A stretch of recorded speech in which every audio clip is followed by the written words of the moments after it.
Get in on the action this season with Underdog Fantasy's Pick'em game. Select higher or lower between 2 and 8 players and compete for up to 325 times your entry. Use code DIRECTOR when signing up to receive up to $1,000 in bonus cash and a free pick. Action. Who's got it better than us?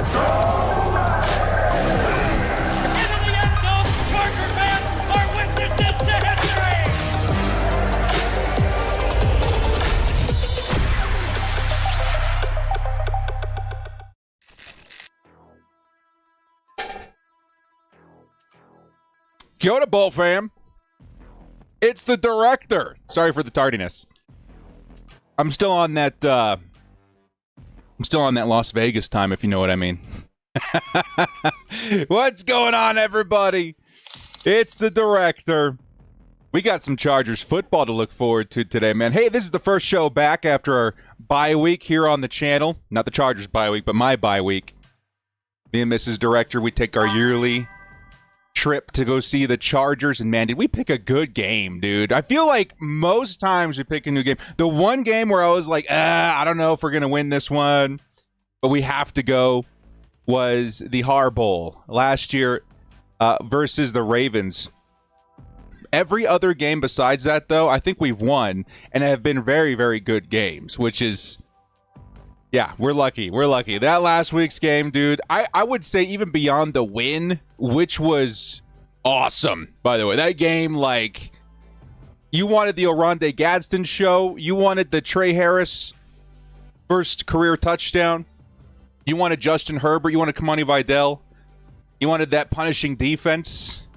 You chose the right game. But beyond that, the vibes, dude. That throwback sensation that they put together. I'll tell you what, when I was coming down the escalator at SoFi, because our section was somewhere in like the lower 200s or something like that, I was going down the escalator. There's a moment where you can see the field really well from coming from the top deck. And I saw that San Diego Chargers like style logo. You know what I mean? You 2000s kids.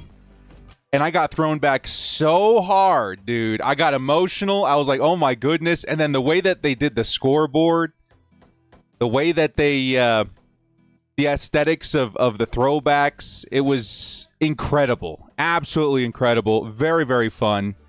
And definitely one that I'm not going to forget. Guys, I'm telling you this right now. The Chargers added another game with those throwbacks, which I'm assuming they're going to do the whole, throwback again with the vibes on the field and everything. We now have the Texans game added to the schedule that's going to be in those uniforms. Try and go, dude. Like, I hope that those uniforms stick around a long time. I'm sure they are. They added the game knowing how popular they were. But that was, of all the Chargers games I've been to, that one was probably my favorite. I'm going to say it was my favorite, even beyond my first Chargers game. Like, that game was insane. In terms of the vibe. It was awesome. That's all I'm going to say. But it's good to be back, man. Why didn't I stream last week? I was at the game last week, like we were saying. I was at the game last week watching the Chargers just pounce all over the Titans, or all over the Vikings. And then right after that, me and my wife went to Vegas to celebrate our 10-year anniversary, which was such a good time, too. Very, very fun. But it is good to be back this week. Get the Bolt fam back together as we're getting ready to take on the Titans. I'm looking at McCoy, dude. A name I didn't think I'd be covering again anytime soon. Here comes the return by the Titans, by the way. They're going to get it past the 30. And around the 40-yard line, I think I did see a flag. Yes, there is. As we're getting ready to kick this thing off. By the way, guys, if you did not hear, I think I saw Hugo mention it in the chat just now. Let's get some zeros in the chat, dude. Let's get some zeros in the chat. I don't know how many people have heard or how much I don't know all the details on it. I just saw it last night just before going to bed. But I think yesterday Deion Henley's brother passed away. I think it may have been I don't know. I'm not going to get into the details of it. Just something awful. And he's still out there playing today. I can't imagine, dude. Zero's in the chat for our guy, Dan. I can't imagine, dude. I can't imagine. Our thoughts are with him, man. Bolt fam. Thank you. Here comes 1st and 10. It's going to be a fake. And Khalil Mack almost gets there. Cam Ward able to scramble, buy some time. And it's going to be incomplete. He was looking for number 5 of the Titans. I'm going to have to find the roster here in just a second, guys. Sorry, we were a little tardy today.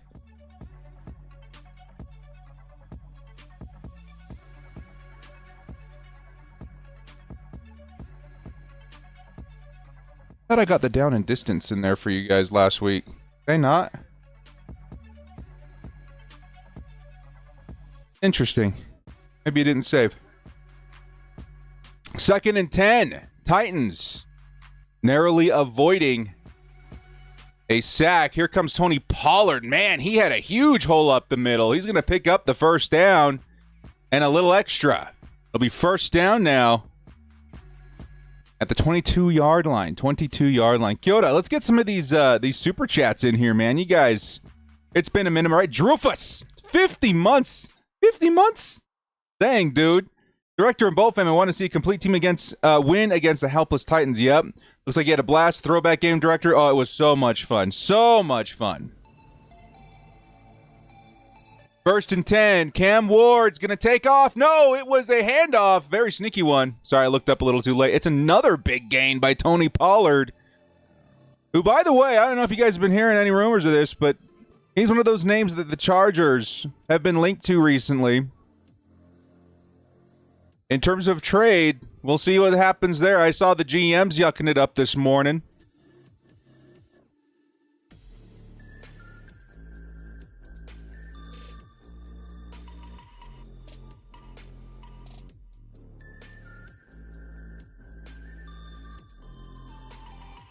Oh my goodness, Pollard just fumbled the snap!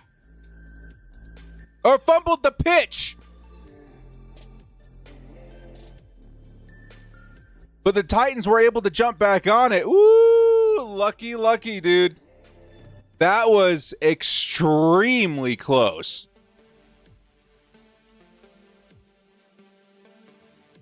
I have time to do my hair this morning. It's all crappy.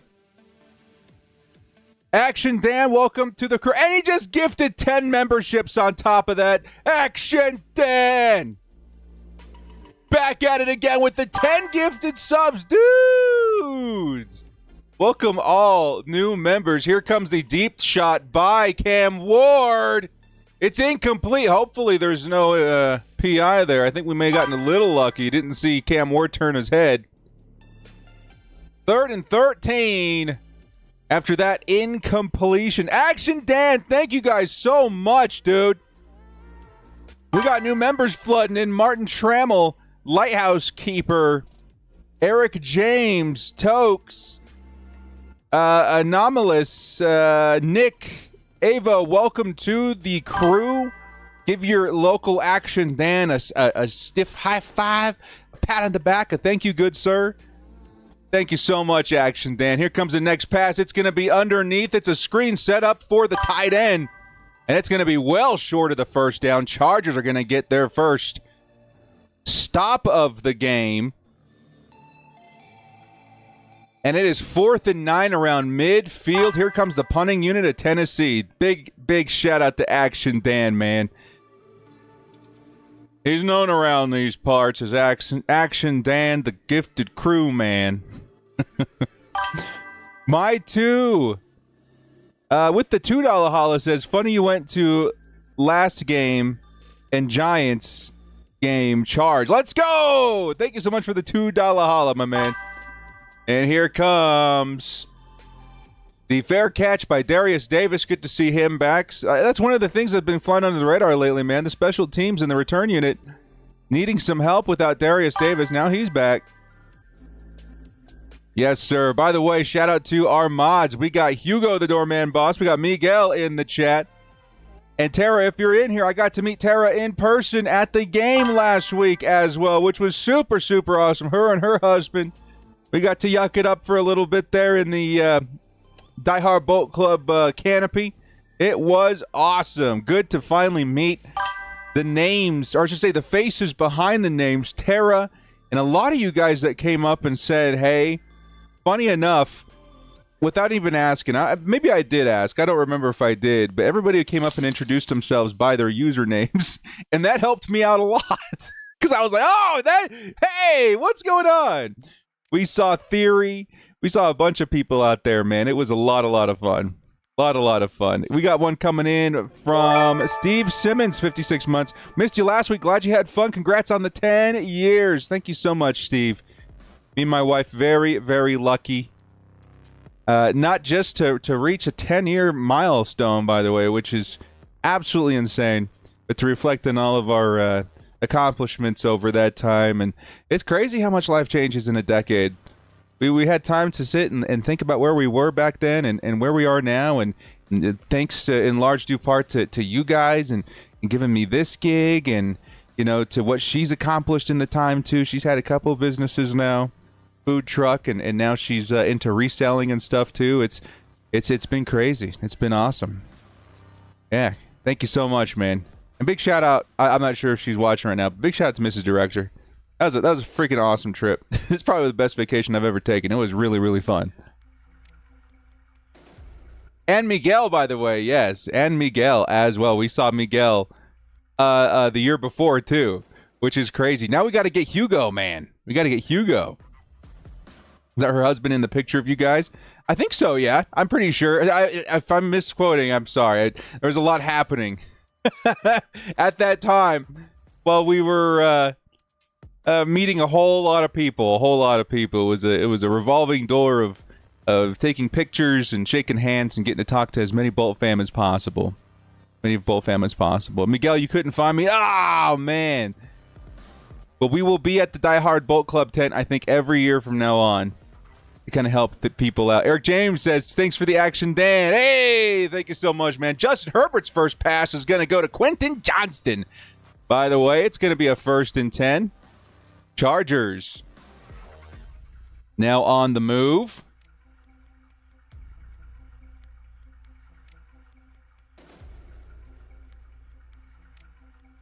It's a 2nd and 5 coming up. Marcus says, I'm scared, Director. Hey, yeah, never take any game for granted. I learned that the hard way earlier this year versus the Giants. Everything's set up right. Hey, Hugo, that would be insane, dude. 2nd and 5. It's Justin Herbert. He's... Oh, intercepted! Oh, it's a pick 6. No!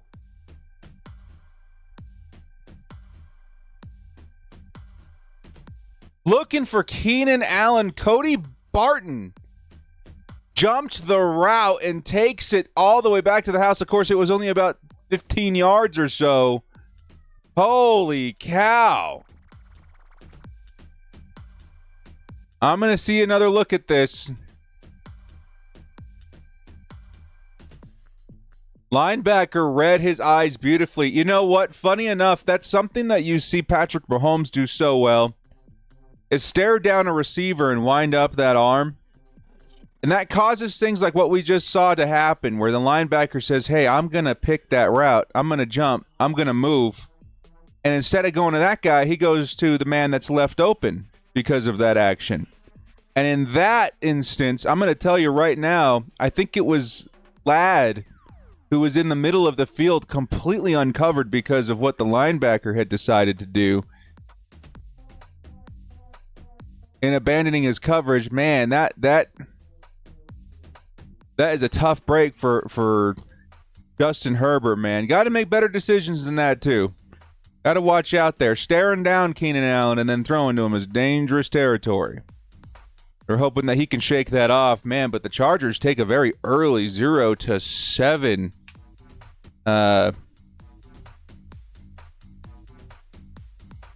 deficit.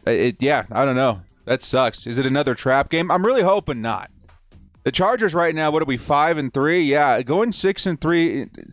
That is absolutely huge in a division where we have been caught by the Broncos already, right? Here come the Chiefs, as we expected at some point in the season. Chargers got to stay ahead of the game here, man. Shake off the pick, get back to it on offense. I hate that it happened. I mean, I'm going to say I hate that it happened, but I mean, it happened at the very beginning of the drive, so offense hasn't had to be out there too long. I don't know. You can say the same for the Titans defense. That's insane. That is not good.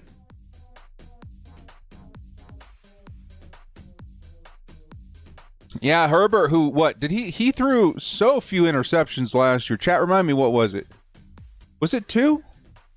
Was it really just 2? I know don't count the Texans game, obviously, but in the regular season, there were so few interceptions. It was 3. Yeah, 3 interceptions last season. Now, all of a sudden, we got... Is that interception 7 or 8 now? Holy cow, I'm going to have to go look this up, dude. Now, of course, the plan this season was to run the football like crazy. We haven't seen much of that since Amari and Hampton went down. That's unfair. I will say Kamani's had a couple of pretty good games, right? Better opponents and all. But Herbert has been throwing it like crazy.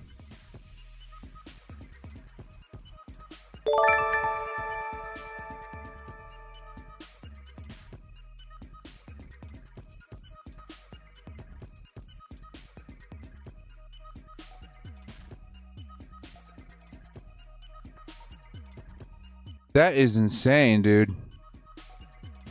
Yeah, shake it off. That's all you can say as a Chargers fan.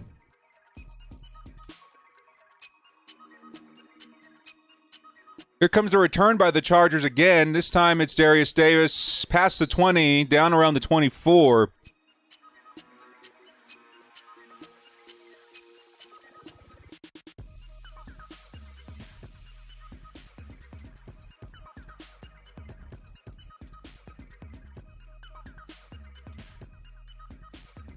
Yeah, that was interception number 7. Oof. Come on, Herb. I mean, yeah, Herb's been throwing some picks, but man, the dude put up 1,000 total yards over the last 3 games combined. He's been awesome for the most part. Here comes the first carry by Kamani. He'll pick up about 4. It'll be second and medium coming up now.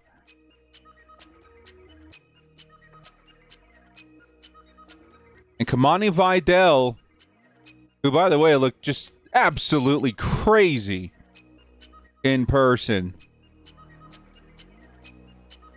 I'd like to see him get going, especially considering I took a few entries with him in Underdog this week. How you guys doing in Underdog?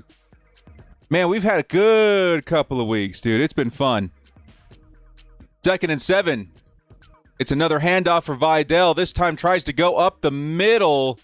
Lots of contact. Helmet comes off. There is a flag. Hopefully it's not holding on the bolts. It's face mask on the defense. Probably why the helmet flew off. 15 yards and a first down, Chargers. We'll take another look at it. Yeah, they ripped it off. At first, I thought it fell off because, he hit the ground and it just popped off. But no, you can see that thing getting torn out. It's 2nd and 7.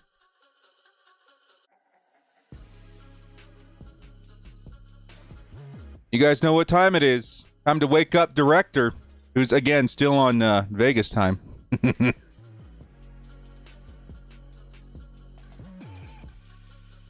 Stuff tastes so bad. I'm going to wait a second. 1st and 10. It's Justin Herbert on the play action. He's going to toss it over the middle. Finds his man, Trey Harris. Picks up the first down, Chargers. And big man Trey, who had his first touchdown literally in front of me last week, picks up his first catch of the day. And we had awesome seats, man. We weren't, in the middle where we like to be, where you can see both sides of the field, but we were really close to one end zone. And we got a really good vantage on Gadsden and Trey and all these guys, man. It was awesome. 1st and 10, I form for the Chargers. Looks like a handoff. Yes, it is. It's Kamani Vidal. Picks up maybe 2 yards on that carry. It'll be 2nd down. Stop running Vidal up the middle. Yeah, I would say that that's maybe not his strength. He had some pretty crazy carries when running outside. He's outside zone runs. Look pretty good. 2nd and 8. Vidal. The tight formation for the Chargers. It looks like a pass. It is. Herbert's going to sling it to the outside. Wide open's Gadsden. Oronde Gadsden all the way down inside the 5. It's a 1st and goal. Woo! Woo-hoo! OG is back, dude. One of my featured players of the game in our game preview. Talked about how he's been so effective. How the Titans, I was going to say their linebackers have not been great in coverage, but they already got a pick 6. But you're going to see some of that. You're going to see some of that this week. Oronde Gadsden on the mismatch, getting wide open, using that speed. He's got excellent separation for the position. And not many teams are equipped to stop like something like that. You got to be a Derwin James or a player like that. Here comes the next carry. Up the middle. And, oh, man, I thought you're going to think this is funny. Kamani Vidal goes in, and then a player shoots out. I thought that was Vidal. It was Zion Johnson. It'll be a 2nd and 8. Or, excuse me, a 2nd and goal. From the 2-yard line. Hey, let's get our guy Justin Herbert in there, right? Or is it a long 2 yards? Because Justin, whenever he sneaks it, it's like 2 yards. He's huge.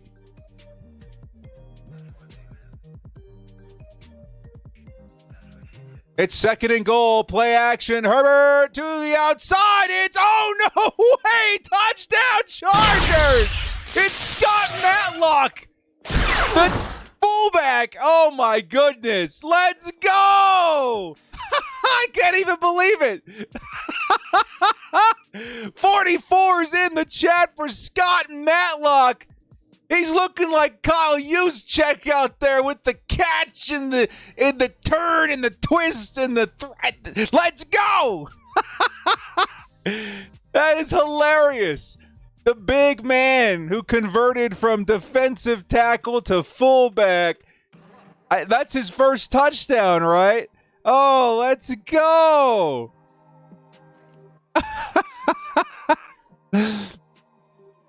Fan-freaking-tastic, man. And the Chargers are going to tie this thing up. It'll be 7-7 with that Scott Matlock receiving touchdown. Just like that. Absolutely fantastic. Go, Scotty, go.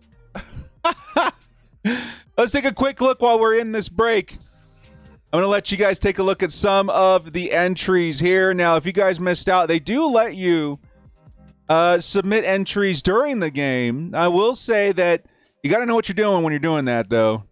Because the best time to get in and throw some entries down is before the game, before, honestly, they have a chance to tighten up all of the analytics, right? So I like getting my picks in around Friday. That way I know who's playing. There's no, nonsense, at least as much as you want to mitigate.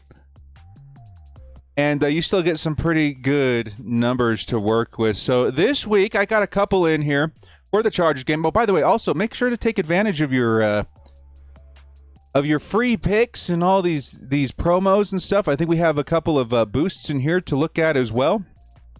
But we need Kamani Vidal to have a decent game. Scoring is going to help. That's going to get him the ball a bit more in the second half. We need 1 yard from Dak Prescott. Or I think none. It's a free pick here. And then we already got the 1 touchdown by Justin Herbert. So that one's looking pretty good. Next, we need lower than 220 yards of Cam Ward. Also, again, I went doubly down on Kamani Vidal. I felt he's got a good opportunity this week to make that happen.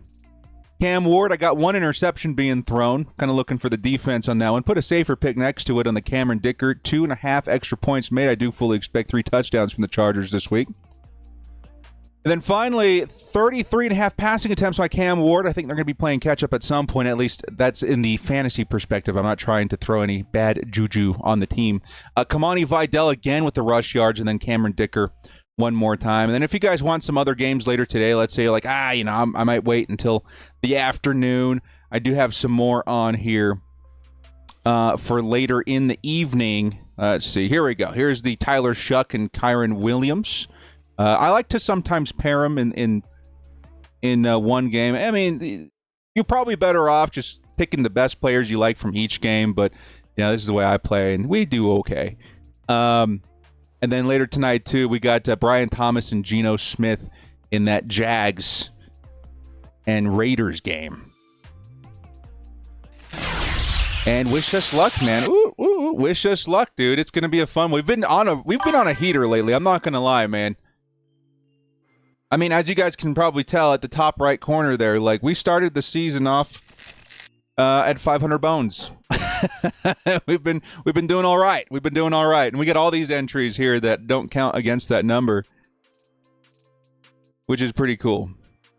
We've been doing all right. We've been doing all right. I did all right in Vegas too. That's all I'm gonna say.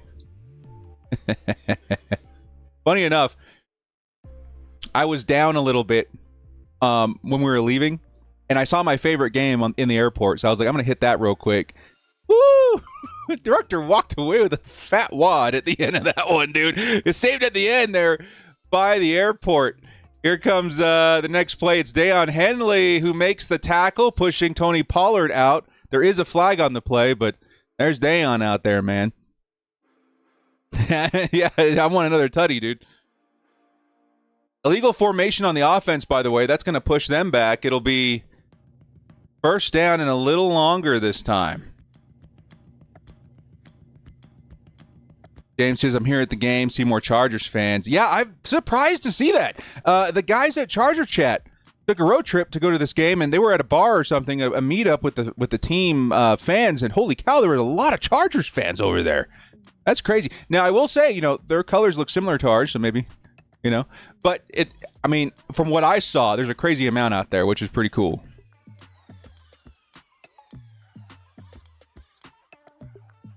Here comes the screen. Oh, it's blown up by Derwin James. Derwin throws his blocker off and says, get over here. Scorpion style. Reels that man in. It's blown up, and Tajay Spears has nowhere to go. It's going to be second and long after that play. Three's in the chat for Derwin James, man. That was awesome.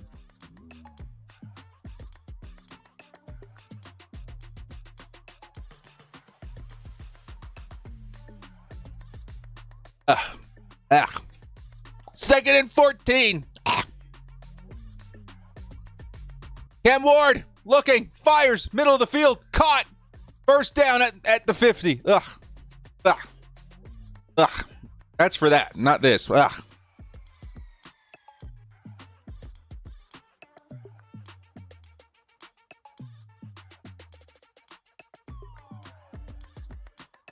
Down at the 50-yard line. That's crazy, dude. First and 10. It's a flea flicker. And it's going to the sideline, incomplete. It was a weird-looking flea flicker. Like, they fleed and then flickered it too quick. It was fleed for half a second and then flickered way too soon before the defense even had a chance to realize it was a flickered.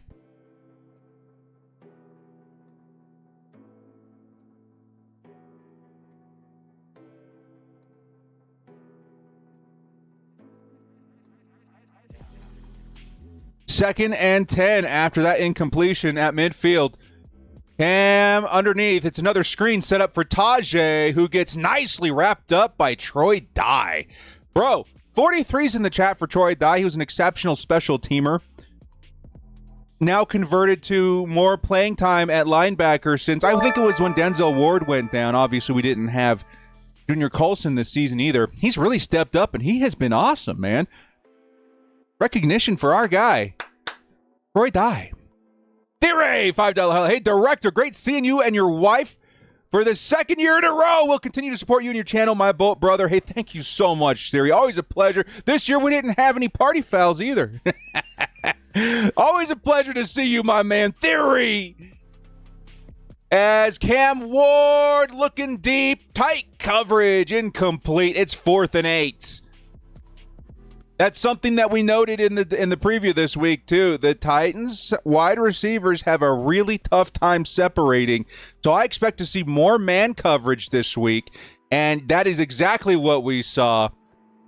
A nice stoppage there by the Chargers secondary. Hey, good to see you again, Theory Man. Always a pleasure.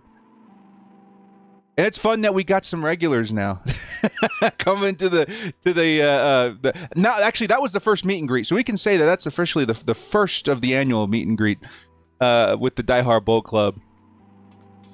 It's really cool to see everybody again, man. Again, I adhere it to like going back to school after summer vacation. I get to see all these faces one time a year, which is pretty cool. I ran into one of you yahoos at the gym last year too. I was like, wait, you're from here? Like, yeah. And I was like, that's crazy.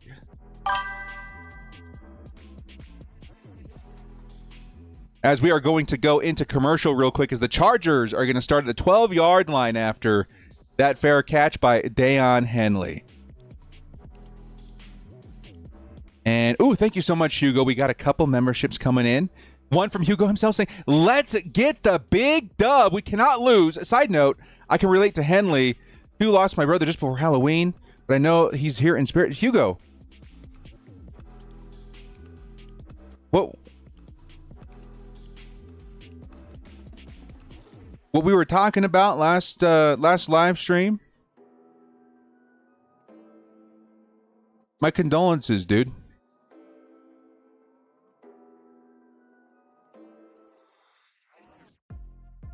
I'm really sorry to hear that, man. Man.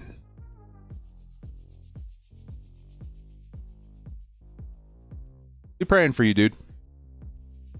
That sucks. I'm really sorry to hear that, dude. Give some love in the chat for our guy Hugo, man.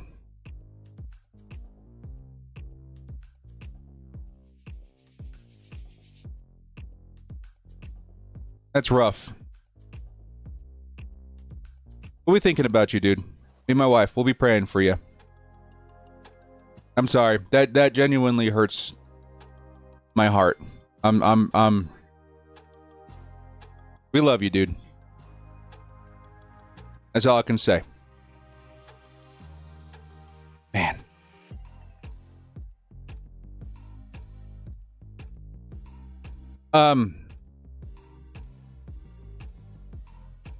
I'll just kind of relay what he mentioned in his message, that he lost his brother just before Halloween, and we had been following his brother's condition for a while now. Yeah, we love you, man. Give you and yours and your fam our love as well. That's hard. That's hard. We love you, dude. Going in from Danny Fan, 54 months. Thanks for letting us know. From the fake fans. I feel you, dude. Thank you so much, Danny. Let's get this dub, dude. Let's get this dub. 1st and 10. It is Kamani Vidal starting it off with a 1-yard run, and that puts us at the 13-yard line. Yeah, I'm sure I speak for all the Bolt fam here in the chat, man. We love you. We're thinking about you. We're wishing you and your loved ones as much healing as that can be done in the quickest amount of time possible, but you know how it goes. $20 holla coming in. Hugs for Hugo. Thank you so much, Karen. Hugs to Hugo. Big love to Hugo, man. That is... yeah, that is hard. That is hard. Thank you so much, Karen. 2nd and 10. Herbert's tackled as he throws it. It's going to be whistled dead. And it's a 3rd and 10.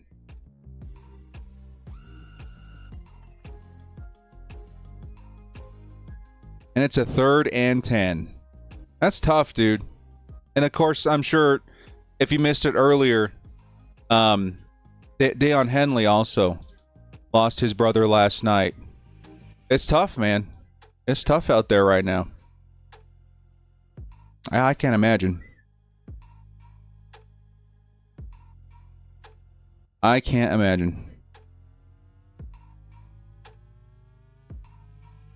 We are in commercial break as the Chargers will be looking at a 3rd and long here in a minute. Titans have a sneaky good secondary, but the biggest thing you're going to be looking for is the Chargers to try and keep Justin Herbert upright. Having Joe Alt back helps tremendously, obviously, but he has been the most sacked, right? Or the most pressured quarterback in the NFL. Not the most sacked. The most sacked is actually the man we're watching right now in Cam Ward. He's got 34 sacks on the season, leading the NFL by a few. Justin Herbert's not been immune to it either. Speaking of which, we got to get ourselves some pressure of our own out here pretty quick. You guys say Hart is down? Did he get hurt in that play? Yeah, he did. I'm just reading it now. Bobby Hart is down, which is crazy. He started to bounce back pretty good. I mean, obviously hadn't played since 2022. I'm not going to say pretty good. I'm going to say he went from like the 30s and 40s in terms of grade up to like the mid 50s, which is, around average in the league, maybe a little less. Better than we've had for a while. But the NFL God said, no, sir.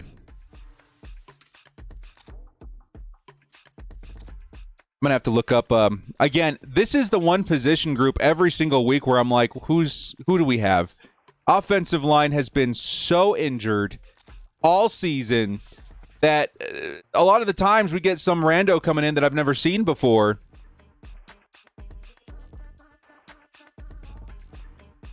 So what I'm guessing, because Trey isn't back in this game, right, Pipkins?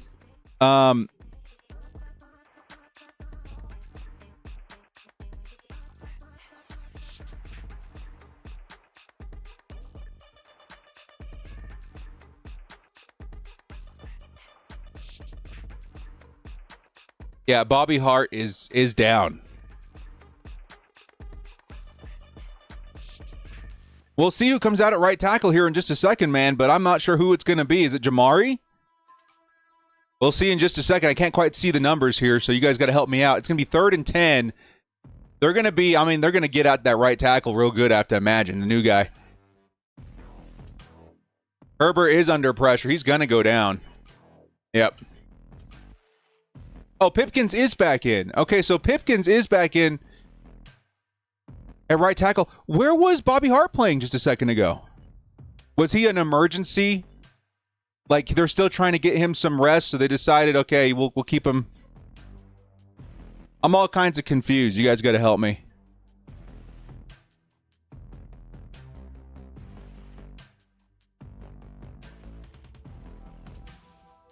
Fourth and 15, Chargers got to punt this thing. Yeah, we expected the pressure to be there, even without Simmons in the lineup this week. You saying Pip got benched? I don't think he got benched, although he wasn't playing good to your defense. Man, the return team, not great today. Are we going to see another touchdown? For Hugo, prayers for Dan, prayers for anyone who's lost someone recently. Praying gesture emoji. Big praying love, gesture Boss emoji. Mac. Praying gesture emoji. High voltage sign emoji. High voltage sign emoji. High voltage sign emoji. Big love, Boss Mac. Thank you, dude. Prayers for Hugo, Theon, anyone who's lost someone recently. Yeah. Football brings us together as a community. But real life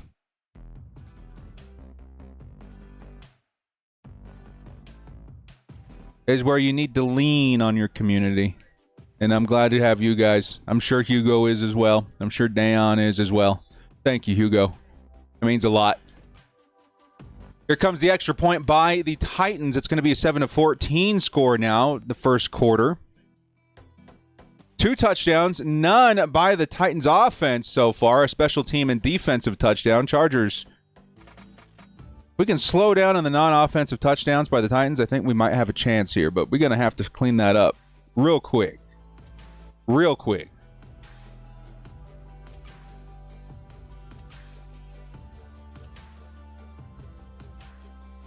And I know the timing's probably not great, but I got to tell you guys again, thank you for all that.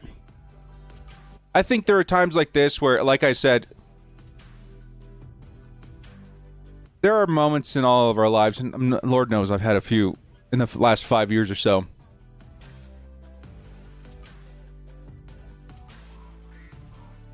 By the way, there's a flag.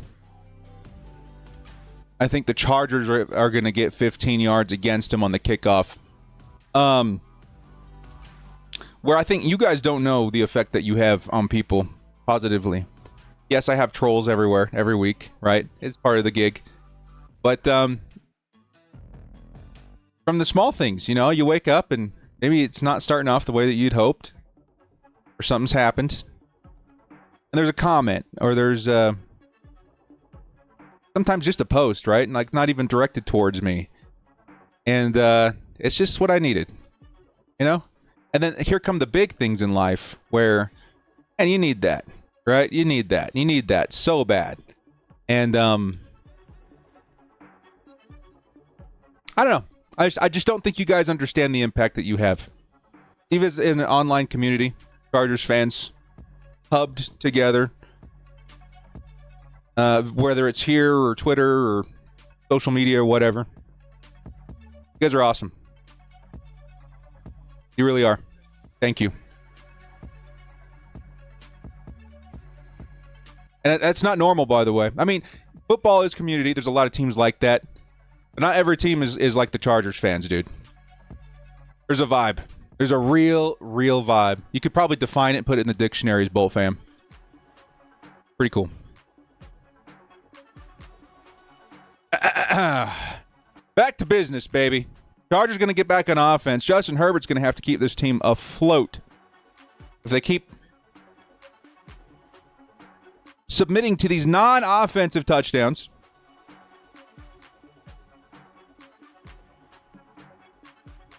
but you guys are right. I'm seeing it in the comments, too. The Chargers, and this is one of the things I alluded to before in my preview video. Good teams are able to take matchups like this and just, you know, squash them.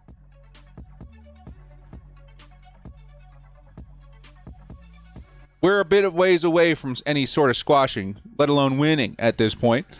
Chargers got to clean a lot of things up before playing the Steelers next week. Chargers, Justin Herbert's got to dump it off under pressure, and nice little move by Ladd McConkey. Picks up about 8 yards despite terrible blocking on that offensive line.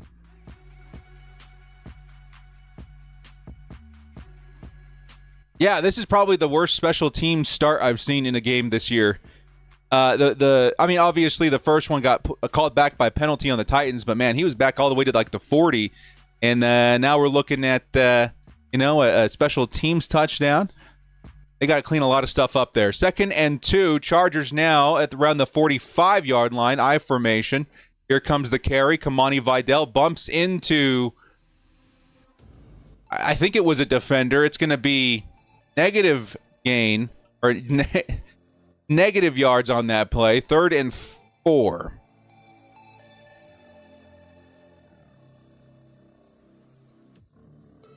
You need Cam to get some yards. It's a tough one, man. That's why on Underdog, if you guys follow my my entries, I took the lower.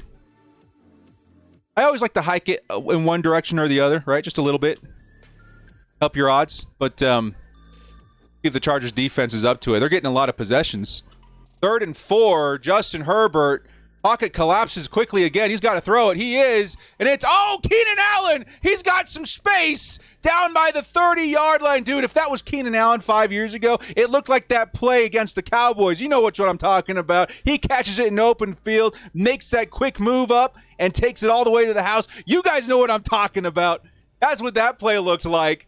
And Keenan Allen, dude, on that H-bomb picks up the first down. Chargers putting the Bolts in excellent position. Can I see some 13s in the chat, please, for our guy Keenan Allen,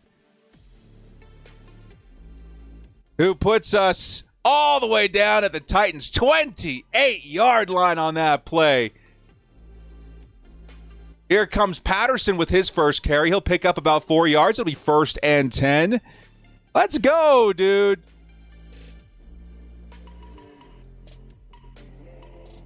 Yeah, good for Keenan, or I should say good for Herbert as well, dude. Able to deliver that ball under pressure with a completely disintegrated offensive line.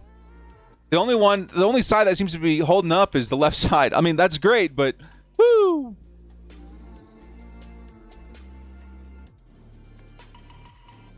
2nd and 6. Gadsden's in motion. It's a play action. Gadsden ran a route. Here comes the dump off by Justin Herbert. I think that's Fisk who brings it in. Yes, it is. And it's going to be a nice first down play by the Chargers. Hey, Gadsden. The distraction. I was trying to rhyme it. Did it work? Pulled all that coverage away. Gave Fisk plenty of space to pick up that first down and a little extra. The Gadsden, the distraction. 2 more receptions breaks the record. Ooh, ooh, ooh, ooh.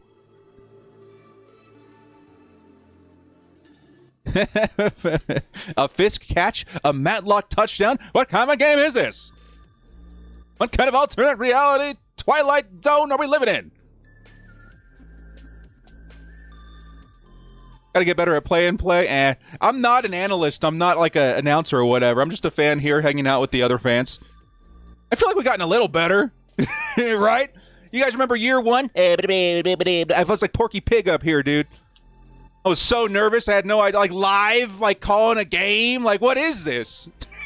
We got a little better. I feel like we've gotten a little better. I still stumble because you know what my problem is? I get so excited watching the game that my words get like backed up in traffic in my mind. Like, ah! Timothy with the $2 holla. Can we just trade for JPJ, please? I mean, honestly, I thought about that. The Raiders don't seem to want him, which is crazy. That was our guy in that draft, remember? Dude was awesome.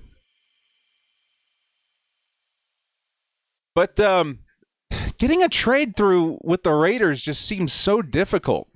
You know, if it was any other team, I'd be like, yeah, obviously we're gonna go get him. That would be awesome if we can make it happen, though. Have I ever played center? No, but I did play offensive line. Not that long, though.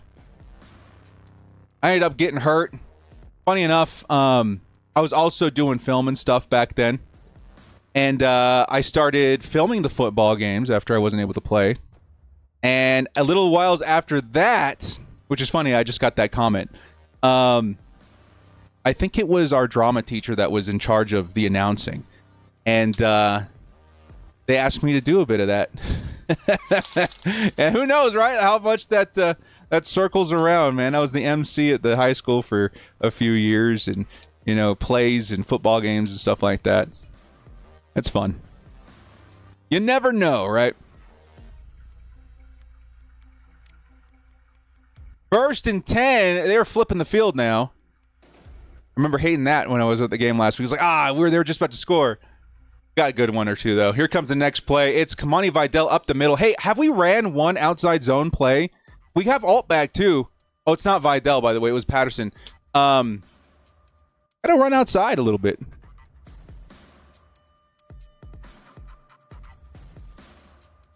Lisa, thank you so much, guys. Thank you for the kind words. I appreciate that.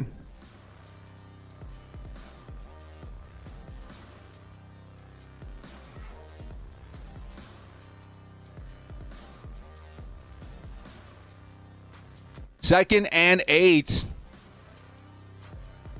Here come the Titans. Yeah, they are straight blitzing. He's going to have to throw it quickly. Looking for Vidal. It's incomplete, but Herbert, man. Titans are doing exactly what they should be doing. Sending all kinds of heat at Justin Herbert, considering the offensive line has not held up very well.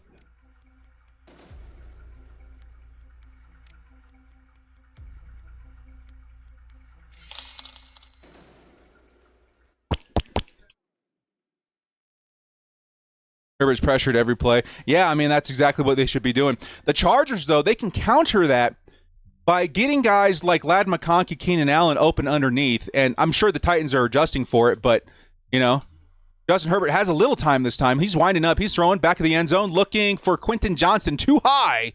It'll be incomplete. You're going to expect a Cameron Dicker field goal here. Points. I'll take the points.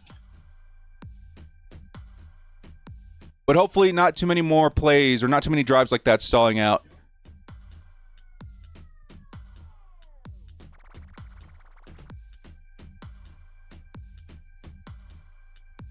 Good coverage. Good coverage by the Titans. Here comes Cameron Dicker, the best Halloween costume in all the land, for a 27-yard attempt. It is up. It is good. And the Chargers will close that gap 10-14 now with a minute off the clock in the second quarter.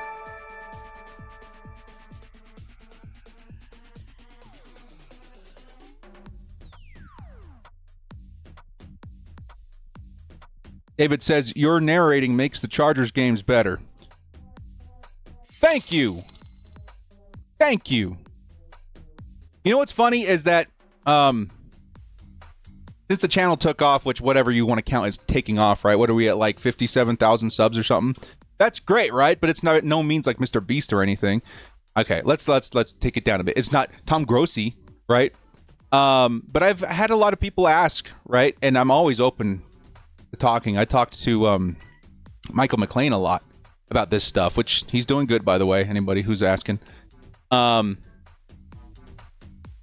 What's the mindset, right? What's the vibe? And I feel like since I opened the channel to the Chargers exclusively and doing this kind of stuff, I didn't want to be a analytical guy, which, you know, there's part of it. Obviously, I've had to learn a lot and figure out how to present that sort of thing. But I wanted to be more of the guy like that you sit next to at the bar that's the Chargers fan.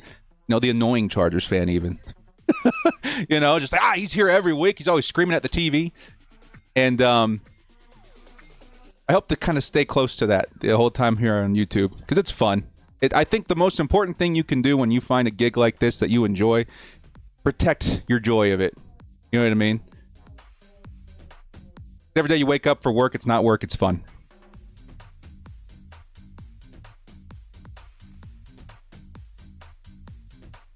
We're struggling against a terrible Titans team. Yeah, I mean, there are things you don't account for when thinking about the game from a fan perspective, right? The special teams touchdown, I would never guess that. You know, it's like, let's think about it in like underdog terms. Like, would you ever put in an entry a special teams return for a touchdown? No. Or a pick six, maybe if it's a particular matchup, but for the Chargers, no. Like, those are things that sucks. They've done nothing on offense so far, but you got to clean that up. Like, the scoreboard still reads what it reads. Got to clean that up.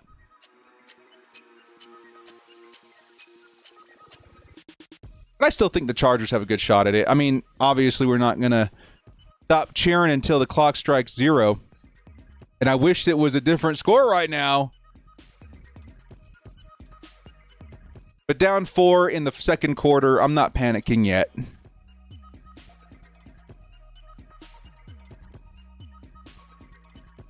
Vegas scripted. I was just there, dude. I should have find the Vegas script guy in an alley somewhere. Like he took a wrong turn. Chargers gonna win this week by 30 points, right? Right? Channel's become tradition for me. I don't watch them on TV. Couldn't afford the game in Seattle. Now I can. Just don't. That's crazy, Snake Jake. That's crazy, dude. Hopefully we paint a good picture. Here's 1st and 10. It's Spears. Picks up a nice chunk there. Something that offensively was working for them last drive. Hopefully it doesn't turn into anything consistent. 6-yard run. Got to put the Titans somewhere in the realm of 20, 30 yards by now. Where's my Pacific Blue Ribbon beer? I don't partake in that particular beverage. No, I do, but not that particular one. I don't actually very often either. Second down. It's another carry by Spears. Picks up 2 yards. It'll be 3rd and short. Chargers have an opportunity to get off the field here. Come on. Come on. Gotta watch Tom Grossi's fan reaction to script skits. He's hilarious. Dude, I love Tom Grossi. What's crazy is that, like, I still am, for a large part of my life, a fan of everything you guys are. Like, not just the Chargers, but, like, NFL accounts, Tom Grossi. I watch Perna all the time, too. These guys are great, man. 3rd and 1. Let's get a stop, dude. Let's get a stop. I see Khalil Mack in there. I see Tart. Let's get at him, dude. Oh, it's a pitch. And it's going to be short. There's a flag. Ooh, please be on the Titans, please. What a weird play call on 3rd and short. It's on the defense.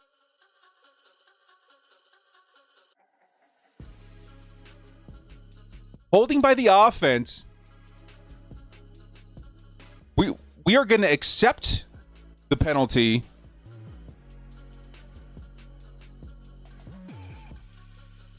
So instead of 4th and 1, Jim Harbaugh wants that 3rd and long. You guys do that? Do you think McCoy goes for it on 4th down? I don't know.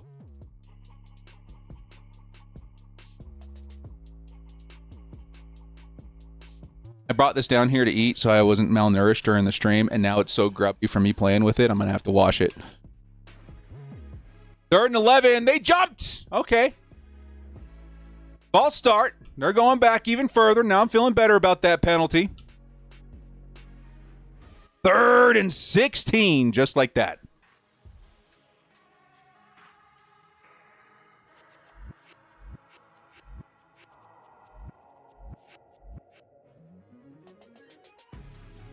Why are you pronouncing Grossi's name? Grossi. Grossi's. I'm bad at pronunciations. Ask me how to pronounce the Atlantis team. Pick some people off. 3rd and 16. Come on, defense. Ward, pressured, throws. Too short. There was an open man down there, number 11, but it was short. Chargers pressure forces the early throw. It's 4th and 16 now. And the Chargers defense gets off the field, does their job. Still 12 minutes in the second quarter. Let's go get a touchdown. Let's get a touchdown. Mr. Grossi. You guys saved me an awkward interaction at some point in my life. Had to running into that guy at the bar. It's Mr. Grossi. I beg your pardon. Fair catch at the 30-yard line. Chargers. I'm assuming after the commercial break, will take over at the 30. Hoping for some more time for Justin Herbert. I think that's all you can ask for at this point. Hope the Superchargers win this barn burner. My, oh my, with the $2 holla. Thank you so much. Yeah, we definitely need to handle this game. The term trap game gets thrown around a lot, and I do not want that to be the case. Papi Director is so tall in real life. It's the shoes. I wear them fat guy shoes. You know, they put like 2 inches on you. But we're okay. We do all right. You can see us in the back of the line, waiting for that drinking fountain to open up. And that big kid's gonna take forever.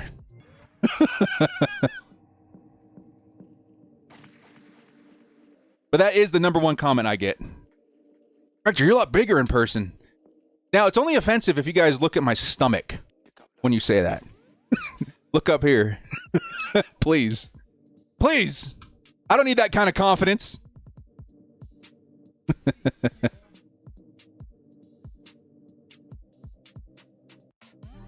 We're working on it, though.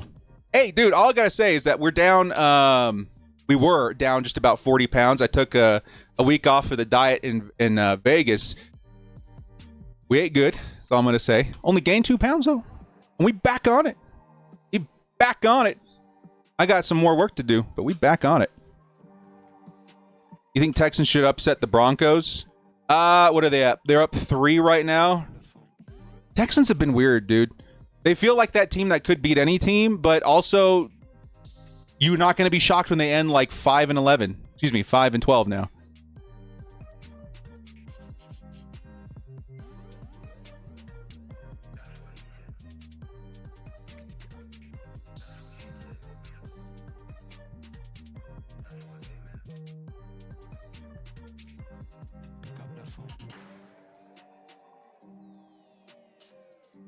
You're a big guy, but anything over 5'10" is big to me. I'm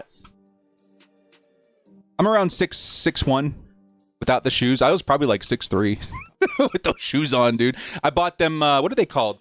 Hokas, I think? My wife had me try them before we went to Vegas. She's like, hey, man, if your feet hurt, you got to try these on. And I was like, holy crap, that's a lot of padding. And then I put it on. I'm like, ha, ha, ha. Okay, sold. 1st and 10. Herbert over the middle. He finds his man. It's Lad McConkey. McConkey down at the 50-yard line. Boom, just like that. 1st down. It's Lightning Lad. It's his first reception of the day. Very nice. Very nice play. Did scope out them shoes with the thick soles in that picture with Tara. You weren't the first one. Sure, you could do a good job in that O-line. Yeah, that was the other comment I got a lot. Hey, can we get you in there on center? I was like, I guess. Pat me up. 1st and 10. Vidal, nice move to avoid the negative play, but going to get caught right after that. Maybe a gain of half a yard. 2nd down. Got to run this guy to the outside, please, and thank you. Let's get some outside carries for our guy, Kamani.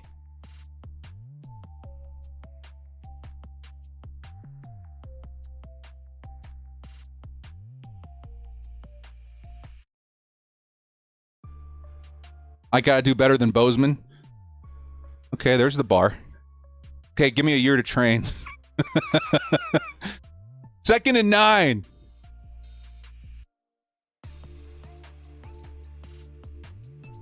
Herbert has to throw it quickly. Does get it out. It's Lad McConkey again, and Lad puts the little move on. Gets to the outside, and there's Ben Herbert on the sideline. Woo! 1st and 10. Let's go, Lad. That's another catch and another 1st down. 16 yards for Lad McConkey.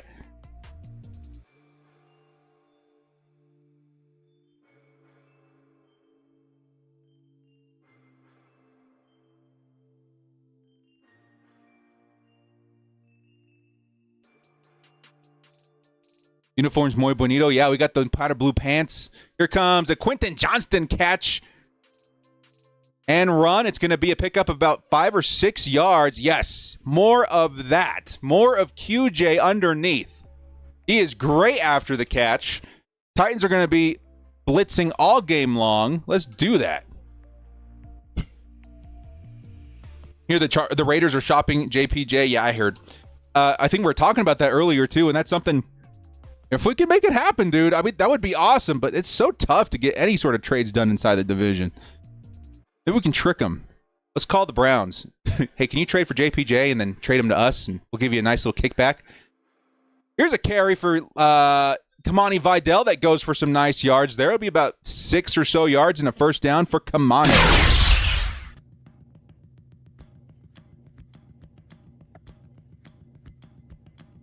The Conkster coming alive. You know who else we need? We need the other Conk to come to life. Peller Conklin. Man, I was so excited for him, and he just kind of fell off. I mean, maybe it's for the better. It's the Tyrod Taylor effect of if he was in the way, we wouldn't have Justin Herbert. You know what I mean? Now we got Gadsden.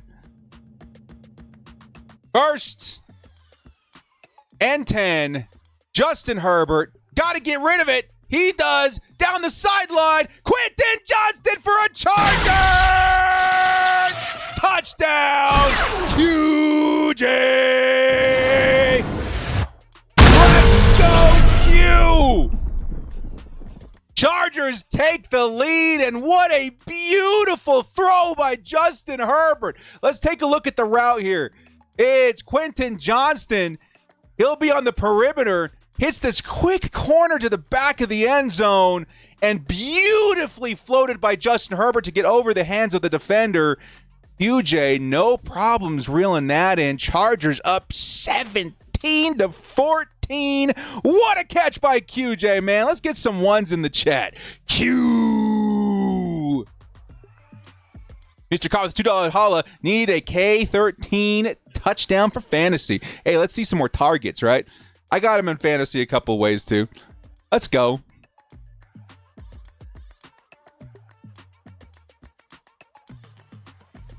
Quentin Johnston's back, man. A lot of people are worried about him. The fantasy people were worried about him. He comes back with a touchdown this week. Let's go.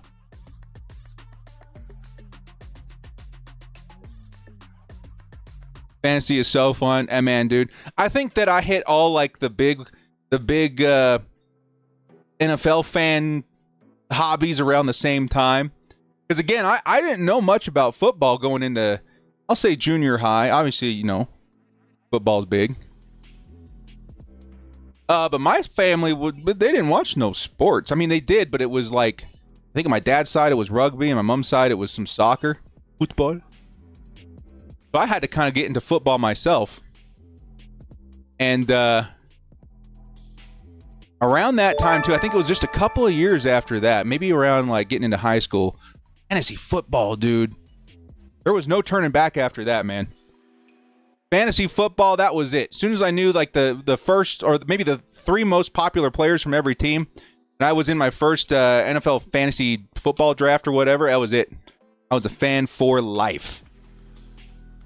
Burrell bites the $2 hull. Okay, fine. Q can stay. Let's go, Burrell. We got him. We got him. Thank you so much, Burrell. Yeah, QJ. Tim says, hear me out. Cornerback first round. I'm not going to say no to that. I'll never say no to that.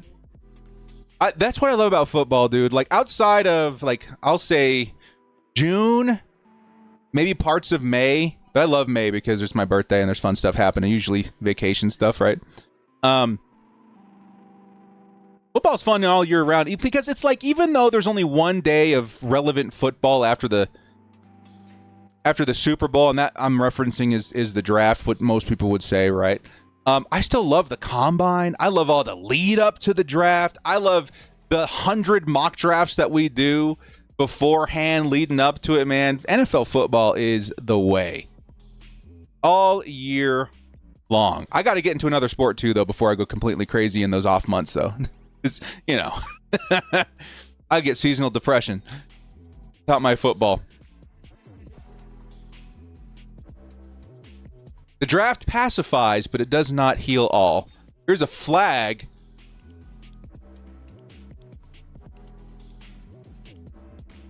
Oh, we can't let it go out of bounds anymore. That's right. I keep forgetting that, dude. I don't like these new kicking rules. But here it comes. Chargers are going to get penalized. I don't know how many yards that is either. It's so new. So the ball landed in bounds, but I think it rolled out of bounds, right? Is that the way it from what I saw? The 1st and 10 for the Titans, wherever they are going to start. 35-yard line. 35-yard line. Utah Mammoth Time director. Hey, dude, that's literally like that's the plan this year. We're going to be watching some hockey. I went and I did the fan thing of watching the videos and explaining all the rules in depth, and I just got to go to a game. I feel like that's where it's going to get fun. Ooh, Chargers pass rush. Oh, nice dump off to Tajay Spears, and the Titans got the ball at the 35 of the Chargers. That's a big play. Dude, Chargers pass rush finally broke through, and Cam Ward just barely able to get that pass away. We are looking at a 1st and 10 from the Chargers 35. Oh, it's a big 26-yard pass. Timothy with the 5. Hey, director, do we re-sign Harris after the season? Maybe get into golf? Can't do. I can play golf now. When I say play golf, I mean top golf. But are you talking about Najee? That one's tough, dude. I want to. Ball started on the Titans, by the way. They're going to go back a few. It'll be 1st and 15.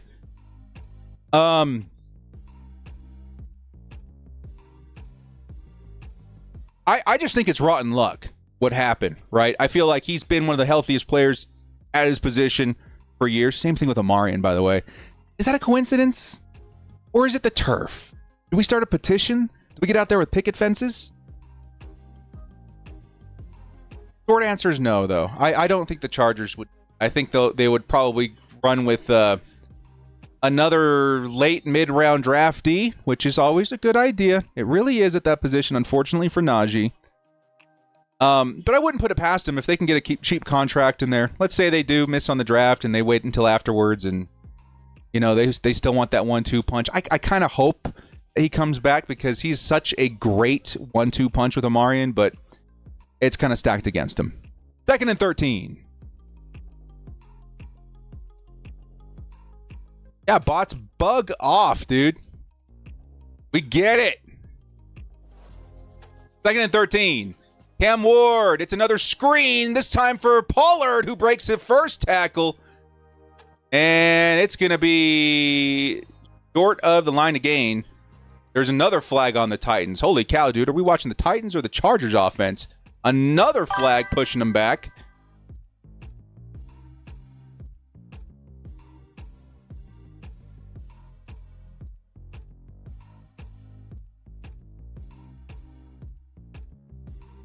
Holding on the offense, Mike McCoy wasn't very happy about that. So at first it was T.R. Tart that initially got the hand on him, and then he gets cleaned up by Deion Henley. Zeros in the chat for our guy Deion. Broncos just took the lead. Yeah, we're score watching, by the way. Keeping an eye on those Broncos. It's a 7-6 score in Houston. 2nd and 23 for the Titans, now backed up at midfield. Cam Ward looking, has time. He's going to step up. He's going to run for it, and he's going to take a hit. After about a 5-yard gain, it'll be 3rd and 18.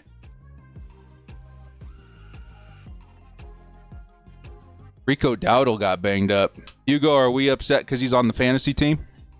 I mean, that sucks for him, too. He was really starting to take over that backfield. Where's our pressure? That's one thing I'm shocked that we haven't seen so far. Where is the pressure? Where is the pressure? Show me the pressure. 3rd and 17. Chance to keep him out of field goal range, too. Come on, let's get in there, man. Let's get one for away. It's a carry. It's up the middle. It's a broken tackle. Man. Like a 10-yard gain. It'll see be 4th down, so the Titans can take that field goal. Tie things up here.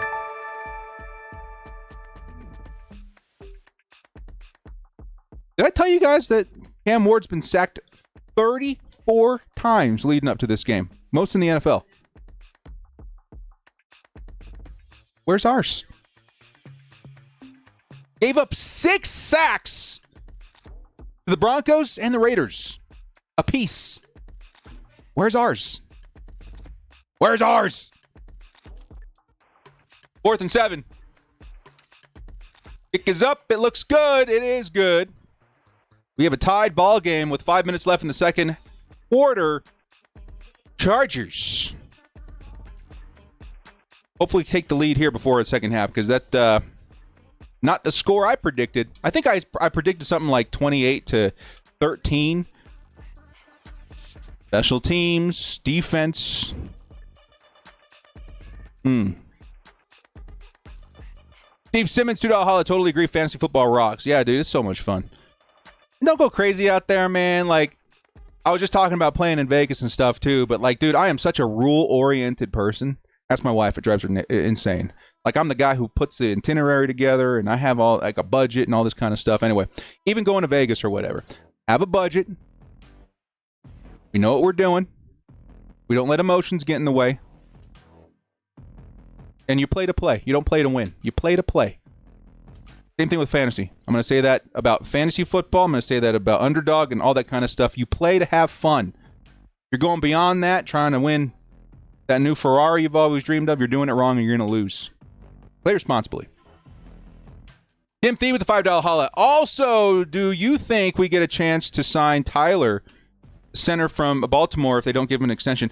Now, I listed him as one of those guys that obviously would be an awesome free agent next year. I'm guilty. The chances that they let him go are very slim, but they did not extend him. It counts for something, right? They didn't exercise the 5th-year option on him either, which I think that's more of a common occurrence you're going to find at the center position. Just considering, you know, the price of your average center in the league. What I mean by that is, like, the top guys, they're paid appropriately. Everybody else is kind of clumped into, like, maybe 2 more tiers, right? You got, like, the average, maybe above average tier.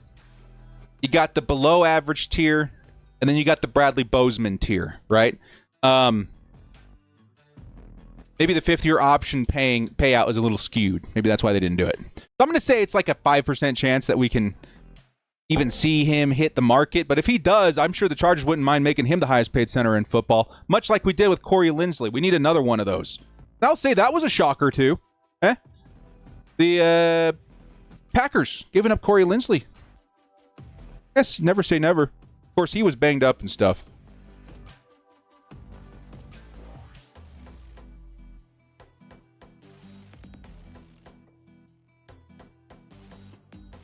Here comes the kickoff for the Chargers. We need some points before the second half. Corey retired on us. Yeah, I mean, I don't know if you guys heard what had happened, but he didn't play because they discovered a very serious heart condition. Man, big tackle on KLS, who gets nailed at the 20-yard line. Special teams, man. What's up? Y'all got to tighten things up, man. Tighten it up versus the Titans.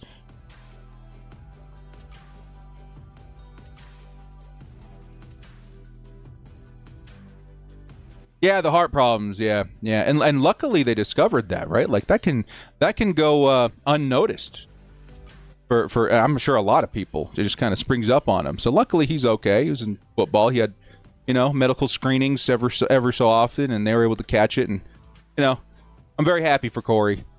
I followed him on the off season. I followed him after football, and he's a really good person. Very loved in Green Bay. Justin Herbert has to step up. Man, that is a big ball down the field looking for KLS. But it was double covered, so luckily it was too far. 2nd and 10 coming up. Miss Lindsay so much. Yeah, me too.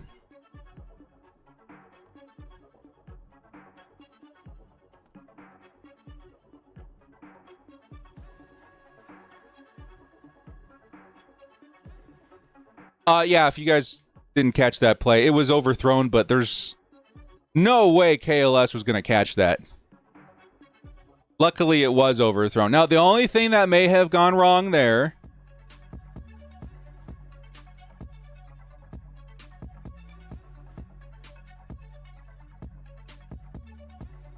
hang on.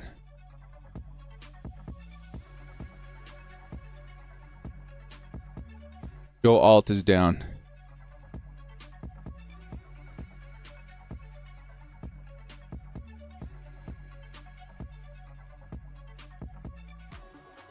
A lineman rolled into Joe Alt's leg. How does this keep happening?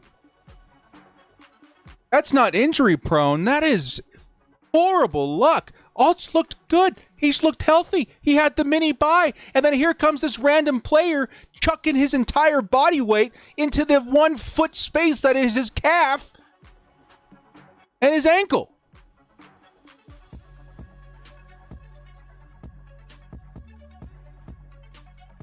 $76 is in the chat, please, dude. Look like a dirty hit. I'm going to say that looked like one of our guys.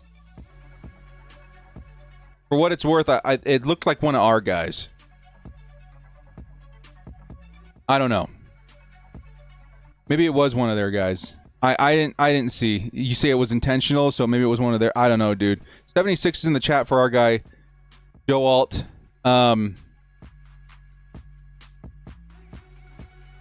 It was a Titan? Okay. Here comes the cart again, dude.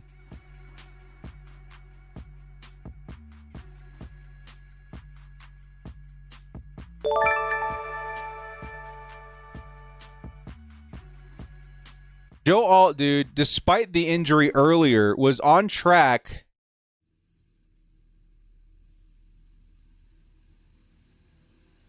to be an all-pro left tackle in this league. And he does not look good, dude. He looks very uncomfortable.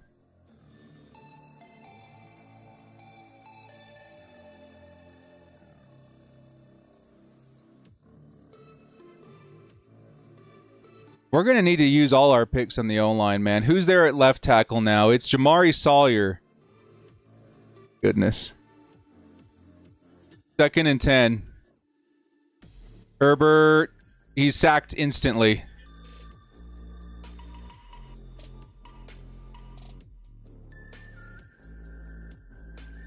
Okay, I'm not panicking about this game in particular quite yet, guys. I know there's probably a lot of concern right now about it, but I'm just going to point out here.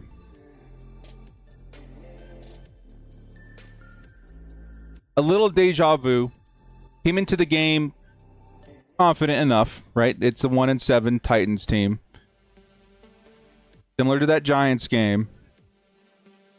Joe Alt goes down. The whole season feels like it goes into a spiral afterwards. Herbert steps up, throws under pressure, trying to hit the sideline. Keenan Allen, no way he came down with that, right? He did? No way he just came down with that.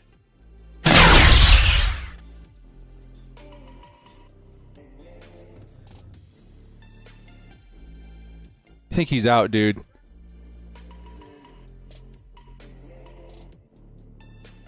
Dang it. It's incomplete. They got to punt it. I hate that.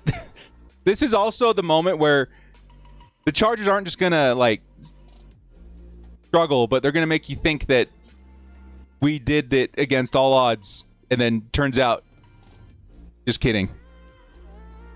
Oh, man. I know, Burrell. At this point, what do we do?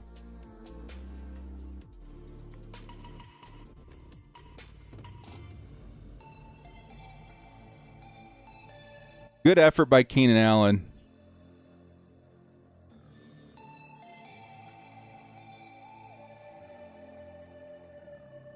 I'm so gutted about Joe Alt. Again, dude, we get him for what? 2 games?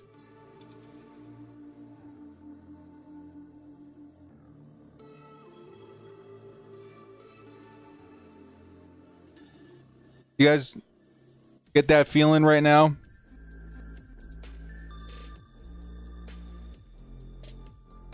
Low snap on the punt. We'll see if JK can overcome it. It's a fair catch inside the 45. I guess it could have been worse. That snap was just so bad. There's a flag. They jump it?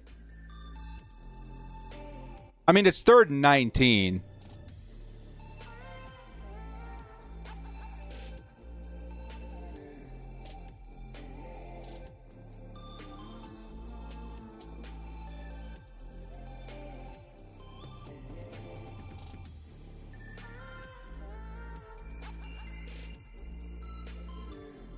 So the penalty is declined.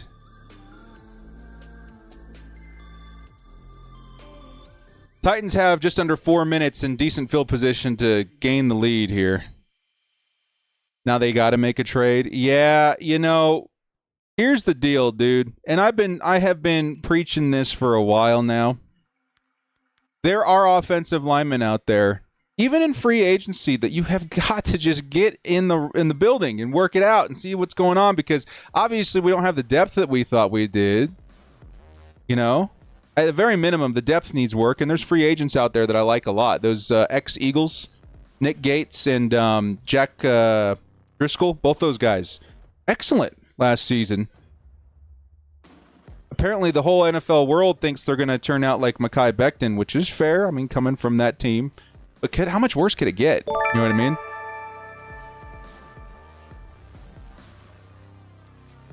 First and 10. Ward slings it over the middle. Almost intercepted by Denzel Perryman. In and out of his hands. He's going to remember that one. It'll be 2nd and 10.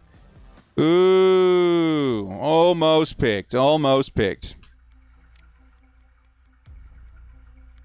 Hopefully Joe's okay. It did not look good. It did not look good. You know, what's crazy is how fast he came back from the first injury.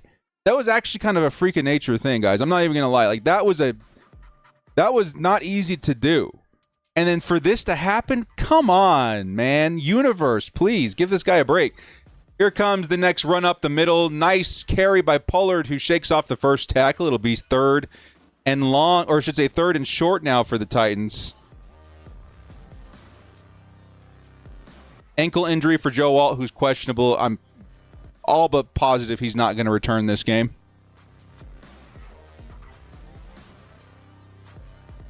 far equal possible season-ending injury or IR situation.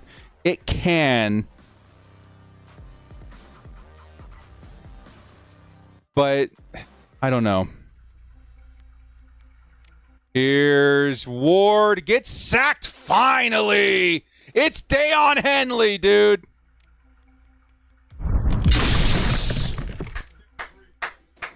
I wonder if the announcers are going to mention anything about this. Have they already?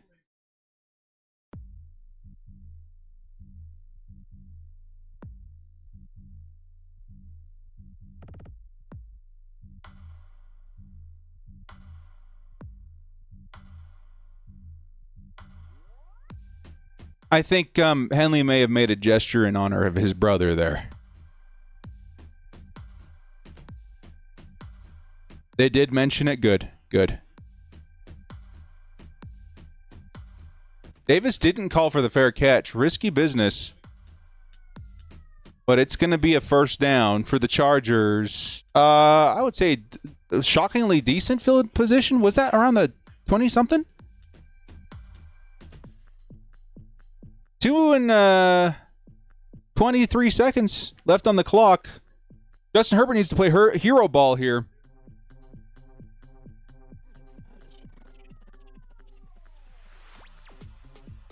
Hollow, we should have never cut Murphy over Bud Dupree. There's a lot of people that would argue that with you. Yeah. I definitely was one of them. I thought it was a little strange that we brought back Bud, if I'm being honest. But, you know, whatever. He was our depth guy. But, man, Murph, he looked exceptional in the preseason. 1st and 10. Chargers, yeah, starting around the 26-yard line. Herb on the play action. He's got to get rid of it quickly. And he will. He's going to hit his guy up the middle. I think that was Gadsden. It'll be 6 yards. And that probably takes us to the 2-minute warning. The 2-minute warning.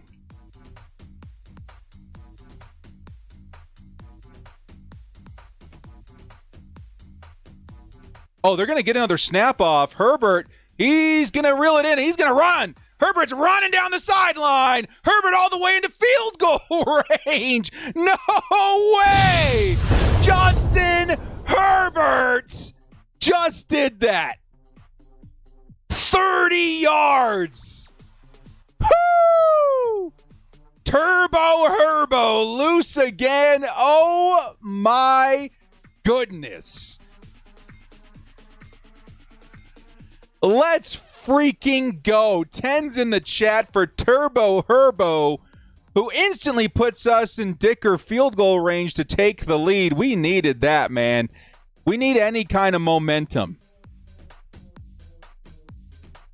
We beat Miami without Alt, so there's a chance. It feels like a similar situation, yeah. But, I mean, yeah, Alt's a big one. Alt is a big one. And Hugo, I'm going to check on that for you real quick. I think the Titans actually started with the football.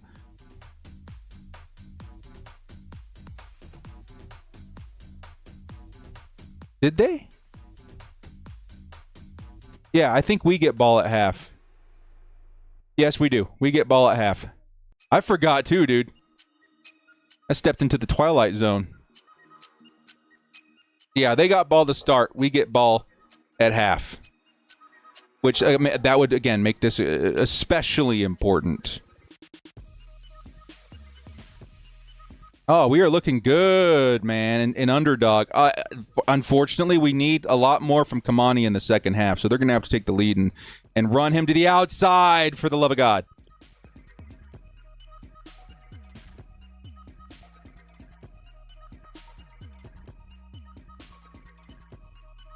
One second, guys. I want to take a look at my afternoon picks, too, see how they're doing. I had a fun one of Tucker Kraft and Tyler Warren, both pretty good matchups at tight end. I ran them both at exactly 49.5 yards. We wanted to go over. They can't still be in the first quarter, right? Was there a delay? Yeah, second quarter. Okay. It updated.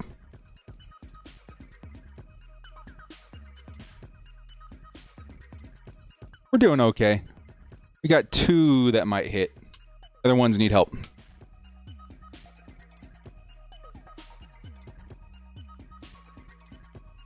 But yeah, if Kamani hits that, we need 70. So, I mean, at this point, what would that be? We need 63 yards. That'd be pretty big, but as long as we get the win, I don't care. Here comes 1st and 10.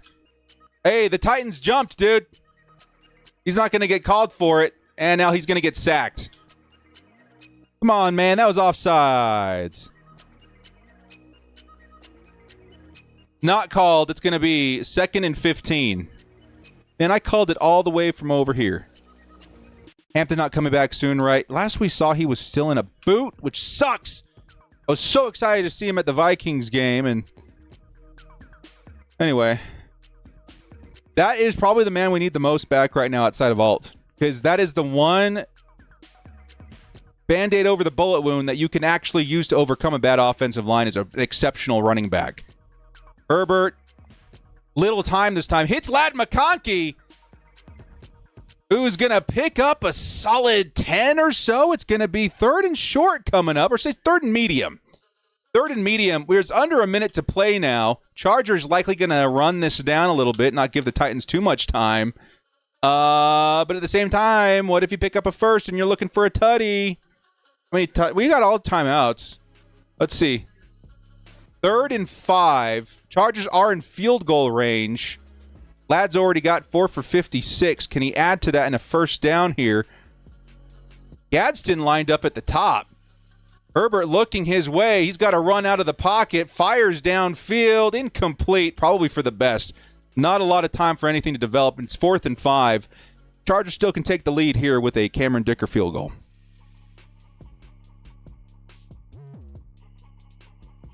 Yeah, take the 3, obviously. Take the lead, get the ball at half, live to fight another down. A simple spin gets you by Pipkins. Don't tell my Madden opponents that. Sure, it works there too. The line is really, really bad. Yeah, and that's what I was going to say. The earlier comment talking about corner, which, by the way, Cameron Dicker, right down the middle, Hannah Montana'd. And it's a 20-17 lead for the Chargers. Going into the second half, what I was going to mention, there was a comment about corner in the 1st round, which I definitely wouldn't put it past him. I would definitely say that's not a bad idea. I honestly, though, considering that right now we're positioned, in the early 20s, mid-20s, if we end up at 32... you can still get some pretty decent interior alignment in that spot. That's the one advantage that you have picking that late, is that a lot of people don't reach for the interior guys, and you more often than not will find some of the best interior alignment at the tail end of the 1st round or even into the 2nd round. That's where I would start if I were the Chargers. That's probably, and again, we're kind of really looking too far ahead, but that's where I would be guessing the Chargers are going to be looking in around those positions. Tara! Did we see her?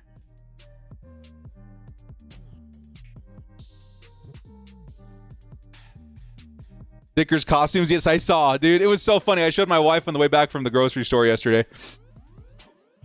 Here comes the return by the Titans. Chargers special teams have been doo-doo, and they get the stop there.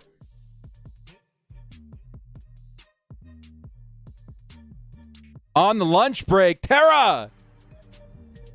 All I'm gonna say is I'm gonna give you that sideways salute. You know, that Maverick, like, now that we're buds, you know, the in-person buds. Good to see you, Tara. I'm gonna need some of that the vibes though.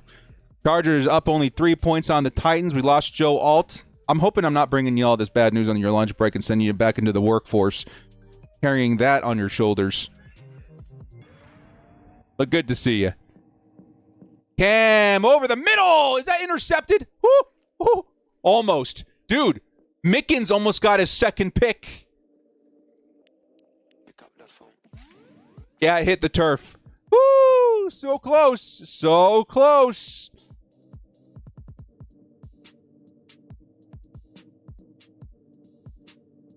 2nd and 10. Again, Titans need like 30 yards or so to get into field goal range. So 8 seconds. Just don't blow it here.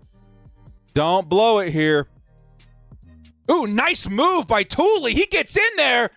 It's fumbled, but it's caught by a lineman. How lucky was that, dude? We were looking at another field goal, but Latham snags it out of the air. And hang on, I'm going back in time in my little brain. Latham was a tight end at one point, right? So he shot himself back in time, Ratatouille style, seeing that ball up in the air, and thought of himself in high school, and said, "I'm gonna go up there and grab that touchdown pass." And luckily he was there for the Titans, because we were looking at a nice fumble opportunity there for the Chargers. 2 back-to-back plays that could have resulted in turnovers for the Colts. Lucky for the Titans. Was it Latham that was a tight end back in the day? I remember thinking that he was weirdly good at catching the football.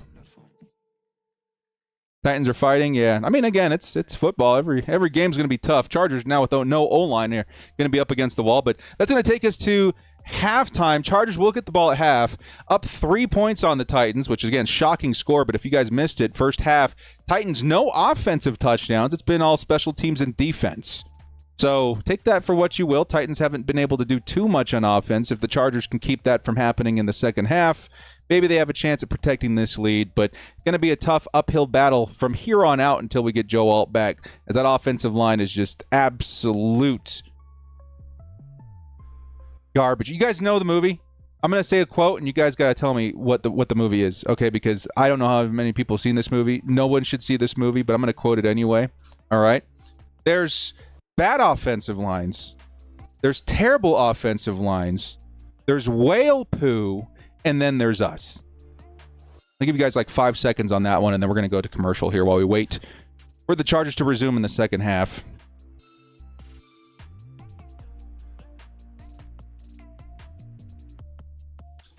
We got it already. That's Shark Tale. Shout out to Stoic Space. There you go. Too many people have seen Shark Tale in this chat, man. We might have to have a talk after this. All right, guys. I'm going to walk around and reflect on the actions or the events of the first half. Maybe go into the Halloween box that we're getting ready to pack away and see if I can find something mystical and magical to drop a couple drops of blood in to get Joel out there back on the field, because at this point it feels like that's our only hope. I'm going to shoot you guys over to our sponsor, ExpressVPN, still the best way to catch the game. And by the way, I don't know if you guys saw this. I know a lot of people are pissed about it. Disney and YouTube, they aren't playing very well. This happened, I feel like, earlier in the year as well. They lost the rights to the Disney programming, and that doesn't just mean Disney Channel. Oh no, Mickey Mouse Clubhouse, it's gone. No, football fans are furious, as there's no ESPN, no local programming too. Would that be ABC, right? Lots of football networks not available on YouTube TV anymore, which really sucks. Even for me, I had it for. I watch BYU on Saturdays. I'm probably just gonna go. Yeah, it's another reason why, dude. Like, I hope there's plenty of people that jumped in on it before the season and know about it, because that's it became a lot more complicated for those folks that were like, let's keep it simple. Let's put on Sunday Ticket. Let's get YouTube TV. Bada bing, bada boom. We got every game. Not anymore. Not anymore. Hopefully they figure it out, man, because I know a lot of people are pissed about it. So I'm going to throw you guys over to ExpressVPN if you guys are still looking at a way to catch all the games before, hopefully, none of them are blacked out. But I went and looked. I think the first broadcast of the Chargers that would be affected is December 8th. So hopefully they have the dispute settled by then, but you never know. Here's ExpressVPN for those of you guys that are looking for an alternative. Real quick, though, we got one from Whiskey Wings. Every year, will we ever have a chilled season? I feel you, dude. I feel you. We'll be back in about 2 or 3 minutes after a word from ExpressVPN. Watching football is awesome, but finding where to watch the freaking game, not so awesome. Because for whatever reason, it's ridiculously complicated. You need like a million subscriptions. Amazon Prime, ESPN, Peacock, Netflix, etc. That's like $100 a month, and you're only getting some of the games. And blackouts, those suck. But there's always Sunday Ticket, right? Sure, you can get this one for $480. But once again, I hope you like blackouts. Or this one for just $378, where you get most of the games. But you also need YouTube TV, which is like another $80 a month, which adds up to a total over of like $800. Guys, come on. Football should never be this expensive or complicated. And it doesn't have to be, because I found something many years ago. Maybe one of the best kept secrets they don't want you to know about. NFL Game Pass. This will almost seem too good to be true, because NFL Game Pass is basically a self-contained streaming service of just live NFL games and content. This is the Netflix of football. Yes, live games, every single one. No blackouts, all in one place, and the best part, affordable. It's like $20 a month. So why are we not all over this? Why doesn't everybody have this in the NFL season? That's because for some reason, they only make it available to international audiences, folks across the pond. The best NFL streaming app in the world actually exists, but we're locked out. Except the thing is, I found the key, and it's so easy. And now I'm sharing it with you guys. It's a VPN. You know that thing that allows you to bounce your signal to like another place in the world? Yeah, that works with NFL Game Pass. Now you get access to this awesome thing, and you can enjoy football like a normal human being without having to sell a kidney. It really is so easy. Let me show you. First off, you'll need a VPN. I've tried many. ExpressVPN is the best, and they know it. And they know I know it. And they know how much I love it. So they sent me a discount to forward to you good people. Use my link in the description when signing up. It'll get that price down to as low as like $5 a month. Worth every penny. Next, you'll need to turn on the VPN, set up your location. I would highly recommend this one. Das is good. And we're ready to rock and roll. Now, Game Pass is currently hosted on DAZN.com, of which the NFL has partnered with. So you want to go there, or you can follow the link in the description that'll take you directly to the Game Pass page. And when you're there, and this is new by the way, check this out. You can actually watch the preseason for free right now. Guys, this is actually huge. I would highly recommend trying this out, at least to this point, so you can make sure everything's working properly before paying for the rest of the season. You know what I mean? Because look, right now, I'm watching for free. Not a penny spent. And I'm sure if I was doing this for the first time, I'd be losing my mind. Like I'm sure you guys are gonna. Now that you tried it out, you're ready, you're satisfied with the epicness of the Game Pass app, and wishing you could go back in time so you could have been using this method for the last 5 years, you're ready to go ahead and grab whichever subscription you want for the season. Yes, this will give you access to live broadcasts from American commentators, all in English, in real time, no blackouts, to the NFL season. And again, it's on the cheap, like $20 a month. Look, it converts to like what, 22, 23 bucks? But that's it. You're done. Welcome to easy, affordable football. Now, a couple of notes before I let you excited football fans back into the world. One, when you're doing this, just make sure your VPN is on before going to DAZN.com. Otherwise, they won't let you in. Next, if you're having issues accessing the site, maybe try using Chrome and clearing your cache. Works wonders for me. Lastly, if you want to enjoy the game on your TV, it's actually super simple. You can either go the college kid HDMI cable out the laptop route, or you could find the ExpressVPN app on your phone, cast it to your TV. I know it's on Fire Stick, smart TVs, Xbox, whatever, and load up that way. Just make sure that the DAZN app is also available on that device. I think it's available on most. I personally use a Fire Stick myself, but it's made super easy. One day I hope Game Pass will be available to everyone, not just international folks, because really, this is how watching football is supposed to be. No jumping between apps, no expensive bundles, just one app, one place, easy, affordable football. So with that, I release you. Good luck on your football watching journeys this year. I hope this video makes the best sport in the world easier to enjoy and access for everyone. Be sure to use my link in the description for the best deal on ExpressVPN and watch football the way it's supposed to be. It's football season, baby.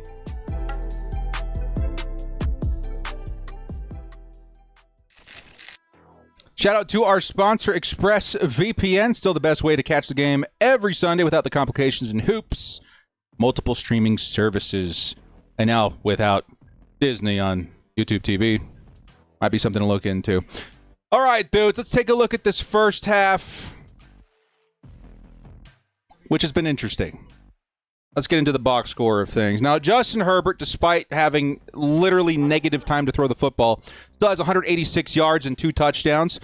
In contrast, Cam Ward just got the 53 in the first half. Let that tell you something. They've been running the football pretty well, though, in terms of the Titans. 63 yards in the first half, 35 for Tony Pollard and 22 for Tajay Spears. Got to slow that down. Don't let them get too comfortable there. I think forcing Cam Ward to throw the football is what you want as Chargers fans. And defense has been reasonably good at that so far, so hopefully they can get that in tune in the second half. Rushing, it's Justin Herbert who takes the lead there with 1 carry for 29 yards. Vidal, not his best game so far. Hopefully he can bounce back and find some success. We need like 60 yards from him, an underdog. That would be tight. But not much of a run game for the Chargers this week, as from an observer, it feels like they're trying to go up the middle forcibly every single time. That's not where Vidal or even Patterson's game lies. It's on those outside runs, and we honestly had Joe Alt back. We should have been doing that a little more. Now we don't have Joe Alt. We'll see what happens. In terms of receiving, Chargers have looked pretty good. We got Ladd McConkey out here for 56. Aronde Gadsden 2 for 40 so far, looking pretty nice. Quentin Johnston's got the touchdown. Scott Matlock, the fullback, who was just a defensive tackle a few years ago, gets his first receiving touchdown. And the Bolts hanging on to a very tight 20-17 lead. Now, what are some things I think the Chargers should be doing better in the second half? Well, for one, I think the defense needs to step up a little bit. The Cam Ward has been sacked 34 times this year. I know you guys probably heard me say that earlier, but it's true, man. Like the Raiders and the Broncos each had 6 apiece versus them in their schedules this year. I think the Chargers should be good for at least another 1 or 2 more sacks. I know they got 2 so far. Would like to see some more consistency from the defensive line. And consistency doesn't just mean logging sacks. It also means generating pressure. And more importantly, lately it's been hopefully slowing down the run. We felt like we had a little bit more success last week with Khalil Mack. I think Owe, all these guys looking really good in terms of pass rushers playing against the run. The interior needs some help. It feels like Pollard, Tajay, these guys have been doing pretty much whatever they want, which is crazy to think that Pollard's only got 3 carries for 35 yards. It's 11.5 yards a carry. Tajay Spears at 4.5 yards per carry. If you're looking at and you're the Titans, you got to think to yourself, we're going to run the football in the second half. So the Chargers need to be thinking the same thing. Let's tighten up that run defense a little bit. A bit tougher out here. We don't have Tito. We don't have Hand and a couple other guys, right? But that's kind of what I would be thinking if I were the Titans. You don't want to have to force Cam Ward to throw against the secondary. You're looking good you're looking good on the ground.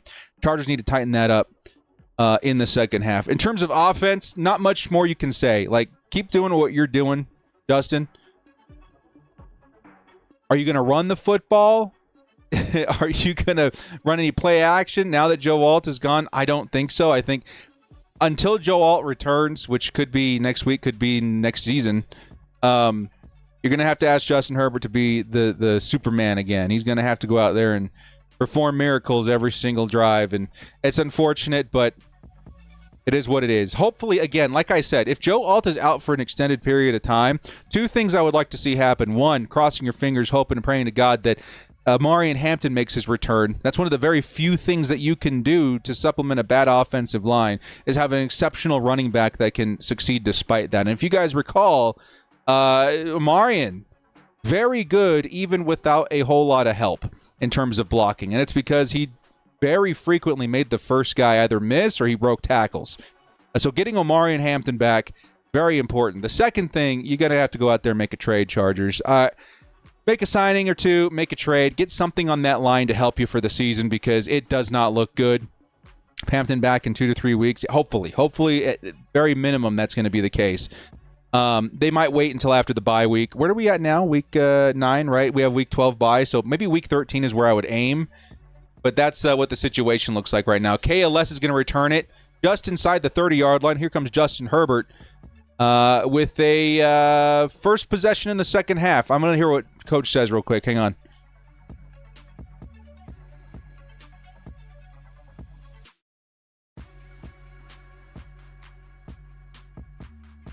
Did he just say Joe Alt if possible in the second half? What did he say?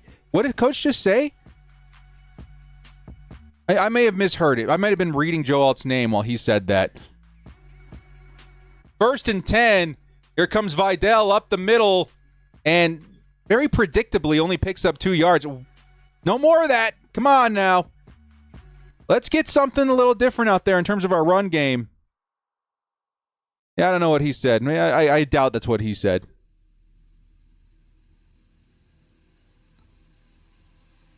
Alt is out today. Any else is speculation? Yeah. I wouldn't expect him back today. Our boss said Alt is questionable for the second half. 2nd and 9. Herbert. Over the middle finds Gadsden. Nice backpedal for an extra few yards. It's going to be 3rd and short now. Let me get you guys the score. 7-yard reception for Aronde. And it's 3rd and 2. I got to stop running up the middle. Yeah, I feel like analytically it was something I looked at before going to LA to watch them versus the Vikings. Not very good up the middle. Pretty decent to the outside. 3rd and 2. How do the Chargers handle this? Ooh, they're bringing a lot of heat here. Man coverage. Chargers. Justin Herbert over the middle, trying to hit Ladd McConkey. Incomplete, tight coverage. It's 4th and 2. Chargers likely need to punt it here.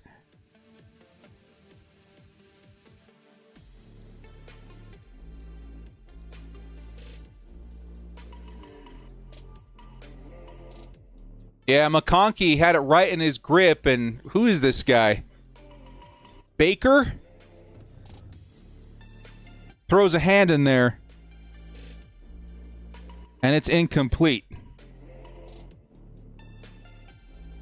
Darrell Baker, 3rd-year corner out of Georgia Southern. Interesting. Dude, the punt was almost blocked. Here comes the special teams again. Chargers slipping all over the field. Nice return by the Titans inside the 30.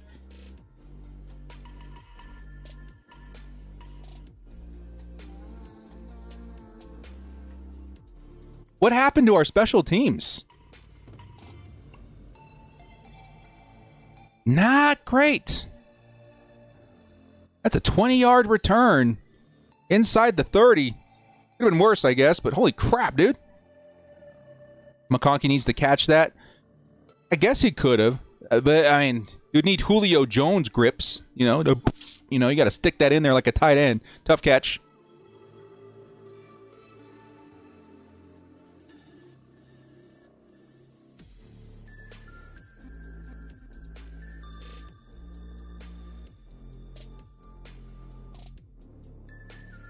Added Henley to the lineup.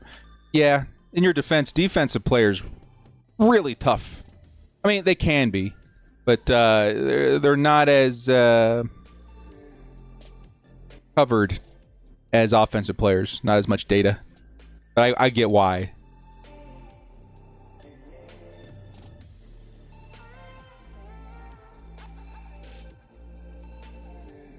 Playoffs.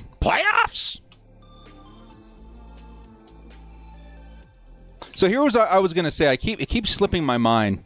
Obviously, Evan Neal is one that people have been talking about. And I'm going to say this right now, y'all. These trades are not what we think they are as optimistic Chargers fans. For once, the director's going to put you on his lap and say, kiddo, sometimes life is tough. Okay? And I just want you to be prepared for what the world's going to throw at you. All right? The guys we're talking about trading for are not necessarily huge step-ups from what we have. Now, I'm going to say they are likely going to be better, but there's also some risk factor here, like Evan Neal. He's just been straight-up bad.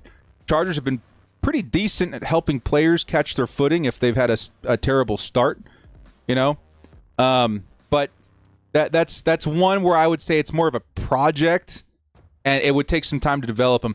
The one that I've been pushing a lot has been Trevor Penning. I would love to trade for Trevor Penning, who's looked decent.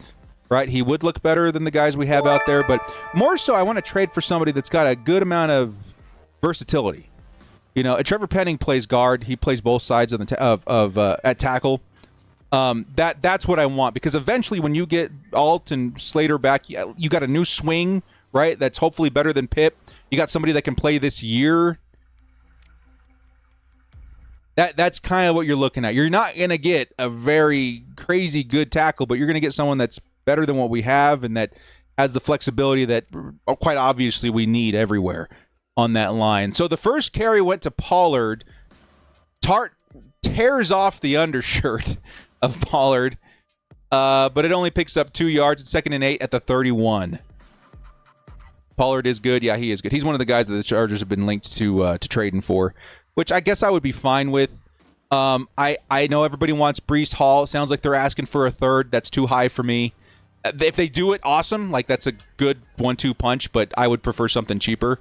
Here's Cam Ward. Has to throw it under pressure. It's incomplete. There we go. That's what I'm talking about. Was that Derwin? 3s in the chat, please. 3s in the chat, please. No holding call. I see it. But we got Derwin forcing the bad throw. Derwin said he wanted the hold. Oh, yes, he did. Yeah, he should have gotten the hold there. But Derwin, despite that, almost gets the sack, forces the throw under pressure. It's a 3rd and 8. Chargers a chance to get off the field 3 and out. Come on, baby. Come on, defense. Lightning bolts in the chat, please. I'm looking at Derwin right up against the line. Is that what I'm seeing? Yes, I am. Dude. Oh, he's backing up. It's Cam Ward over the middle, and it's complete to the 40-yard line. It's number 5. At the very last second, Tajay Spears threw himself, I think that was Thule. He caught a nice chip and saved that play from possibly being a sack. Wow. Here comes Spears again. Wrapped up nicely. Started off with Dayon. Who ends up getting the credit there? Was it still Dayon? 2nd down. Titans now have the ball after that 30-yard pass at the Chargers' 39-yard line. Breece Hall for a third is easy money. I can see them doing it. And the argument for it is they went and signed the best free agent running back on the market, which I thought was crazy considering, the running back class that we had ahead of us. So maybe that's what they were trying to do, just kind of get a lot of talent there. But for me, you need so much help at offensive line. 3rd-round picks are usually pretty good at the position, at least in some way predictable. I think we could get by with a later round pick guy. You know what I mean? Like, we can get by with Jerome Ford. We can get by with, who knows if we get Rocket Sanders back. Tony Pollard is probably worth like a 5th rounder. You know what I mean? Like, we could get by with one of those guys until we get Omarion back, And one of those guys would serve as a pretty decent RB2 in the meantime as well. By the way, the Titans just picked up a 1st down on a 6-yard pass. 30-yard line. 1st and down, Titans. Here comes the carry. It's Pollard. And Pollard makes a man miss. Wrapped up by Derwin James after the 10-yard gain, though. Here come the Titans. Now down inside the 20-yard line.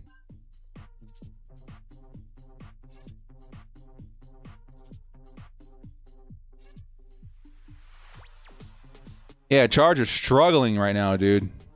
Breece Hall for a third. You have Hampton, Hall, who had a monster. Oh, yeah, definitely. And again, I could make a case for it, And I think the Chargers wouldn't mind doing it either, considering how much they've invested in the running back position.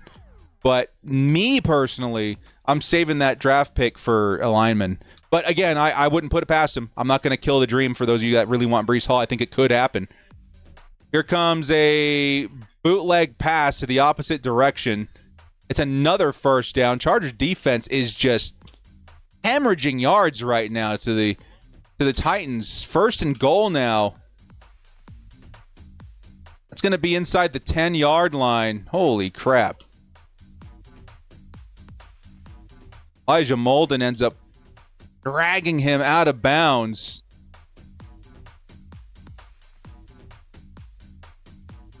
Needed help from Derwin to get him completely out of bounds before seeing a 1st and goal now inside the 10. Can they bend but not break here? I mean, that would be a victory. Keep it tied up, but need more evidence that they can do that right now. Here comes another carry by Pollard. Nice stutter step up the middle, picks up 2. It's for 2nd and goal now from around the 6-yard line. Titan, season Titan, appropriately named. 24 months, 2 years. If the Chargers D it doesn't step up, I'm going to start eating my couch. I feel you. It's been bad. It has been bad. No. No tanking. Not here. 2nd and goal. It's Pollard in the backfield. Yikes. Here comes the shuffle pass to the wide receiver. He's got a lane. And he's out of bounds around the 1-yard line. That was very close. Derwin James is saying touchback.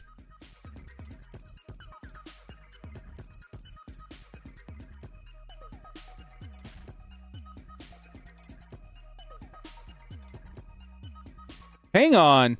I think he fumbled and it went through the end zone. I think he fumbled and it went into the end zone. Hang on. Hey, challenge that. Can you challenge that? Challenge it.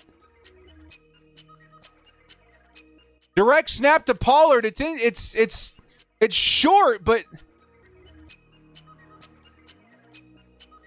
oh, dude.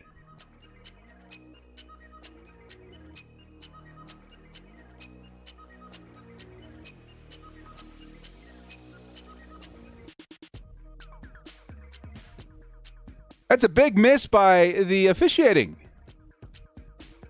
I think Durham was onto something, at least from what I saw. At first, I was like, I don't think you can.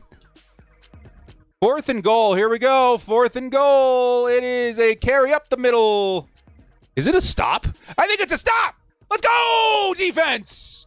Let's go, defense. Let's go, defense. Oh, we needed that. Jamari Caldwell's down.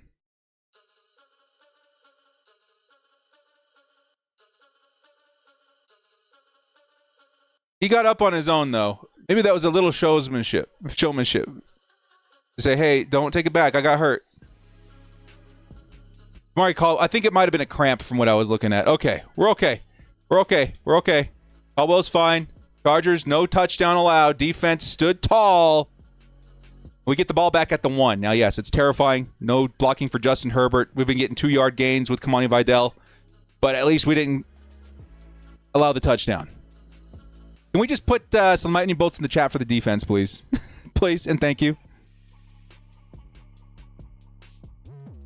Nice stop.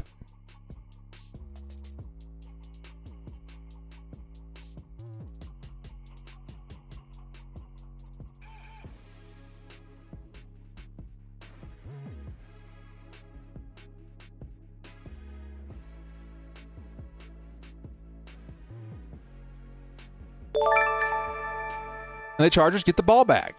Envy with a $2 highlight. I blame Trey Lance bringing Briscoe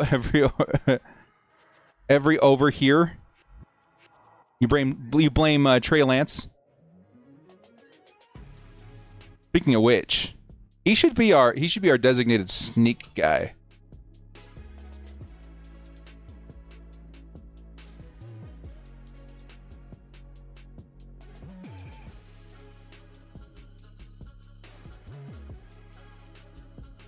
I get it that it's a close game. Everybody's like a little frustrated right now, but hey, I mean that's a stop on the 1-yard line. I'll take that. I will take that all day.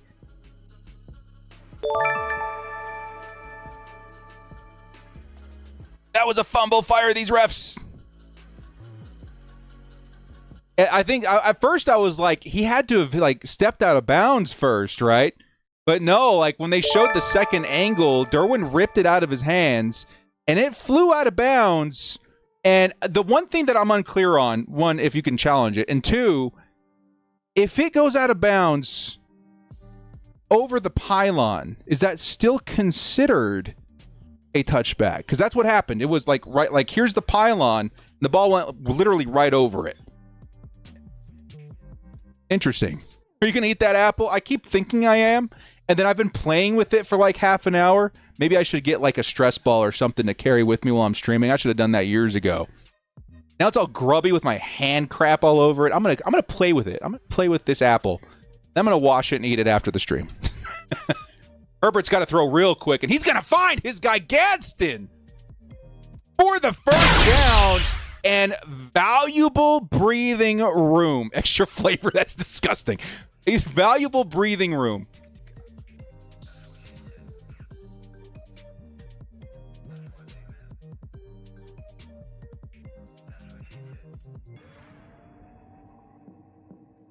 They're replaying the would-be touchdown for some reason. 1st and 10 Chargers. I form.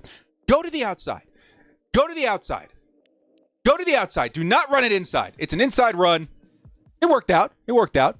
Got a 5-yard gain there for Kamani Vidal. And it is 2nd and medium. It's apple with extra seasoning. I'm a clean person, but I do not trust myself. Can we run outside? Yeah, I know, dude. At least once. I don't think I've seen one outside run today. Get a punching bag with the Raiders logo right here. 2nd and 5. It's Justin Herbert. Has to step up. He's going to slide. Maybe gets a yard there. It's going to be 3rd down. Not a lot of help. Not a lot of time.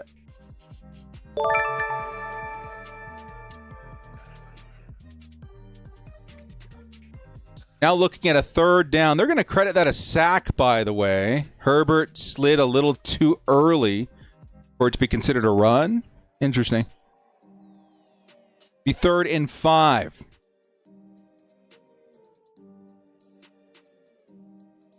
It's Justin Herbert. They're sending everybody. You got to throw that football. And he does. It's Keenan Allen with the first down. Chargers. 3rd and Keenan. Say less. The Bolts move the football. And the drive remains alive. Chargers will have it first down around the 30-yard line. Let's go, dude. Let's go, Keenan. Joel with the $5 haul. Start a GoFundMe to get you to every Chargers game. Chargers always play great when you're at the game. I'm not going to say that's the first time I heard that. When I was walking out of the stadium, I had like 3 or 4 people say, hey, we're getting a GoFundMe for director to get to the games. Here's Patterson with another carry. Nice carry. Probably the best of the day for the Chargers on the ground. We pick up about 8 or 9 yards. It'll be 2nd and short coming up at the 39-yard line. Your streaming site sucks. Pissed you can't watch. It is what it is, man. Modern day NFL. So hard to get access, even legitimately. 2nd and 3. Another run formation. Up the middle goes Patterson, who's going to break through. Patterson picks up the first down. Little extra. Nice run. Putting us at midfield now. 9-yard carry for Patterson.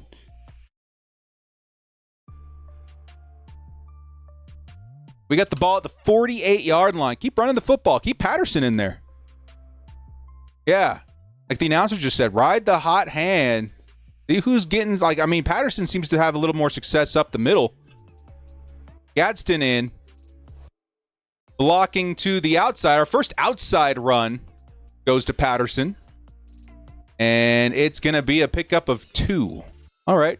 We can pacify all the Chargers fans that have been saying outside run. Well, there we go.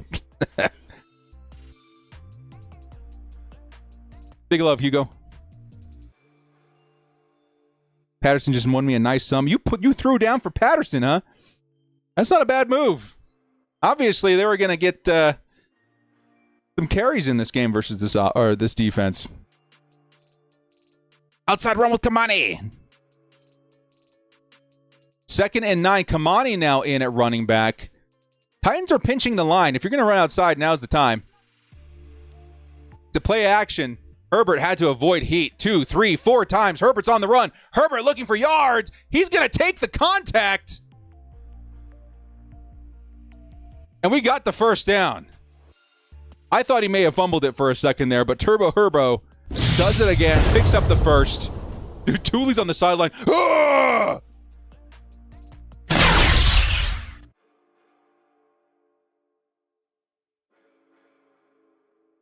My heart always stops when I see Herbert take a hit, and he ran right through a defensive lineman to pick up that first down, dude. 10's in the chat. Turbo Herbo, dude. Oh, my goodness. In at running back is Kamani Vidal, 1st and 10. It's another play action. Herbert steps up, throws on the run over the middle, looking for Lad McConkey. It's going to be dropped. McConkey not looking happy with himself there. Surprisingly good coverage by the Titans this week. Surprisingly, man. Mind you, they just traded away Roger McCreary, their best corner. Their other corners have been rated fairly low in the league. So, I mean, they're showing up this week versus the Chargers. 2 drops for McConkey. Yeah, dude. Here comes another run up the middle for Vidal. And picks up a few extra yards on that one. Looks like a draw. Seemed to have worked a little bit. Kamani had to break through the initial tackle in order to get these yards, so good for him. It's going to be a third and 4 at the 35-yard line. So Chargers long field goal here. But I think a touchdown is kind of where you're aiming. You want to be able to control this game on the ground. A touchdown affords you the position to do that. Let's get a first down here, man. Come on, 3rd and 4. What's the play call here? Gadsden, top of the screen. Keenan and Ladd in the slot. Herbert's going to sling it up for Quentin Johnston, who brings it in. No way. No way. You just did that, Q. Q. Oh, my goodness.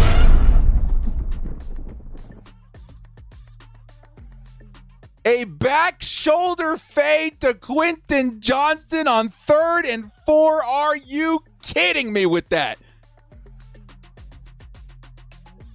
What an adjustment by Q. Completely threw off his coverage guy. It's a 1st and 10 inside the 15. Q's in the chat. 1's in the chat. Let's go. Here comes the next play. It's going to be whistle dead. I think the Chargers may have... Yeah, false start on the Bolts. That'll be 1st and 15 now after that 23-yard reception by Quentin Johnston. Mind you, every single play as well. We got to be giving Justin Herbert some flowers, man. Because this guy, he's having to make these plays under incredible circumstances every single snap. 1st and 15.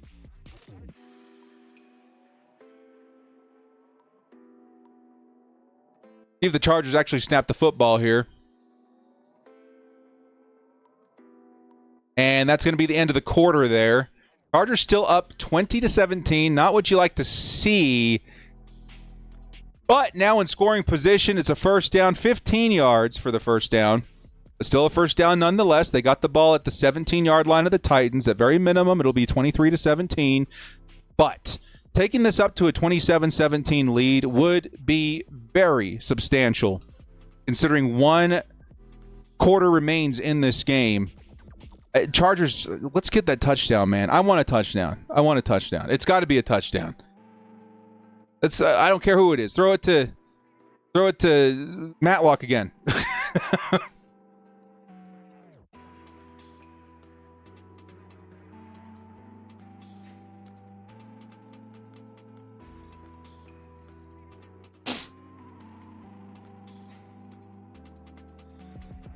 You want Keenan to break Gates' record with a touchdown?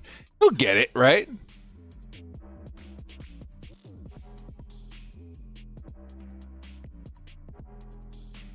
The bots came out to play today, huh, Hugo?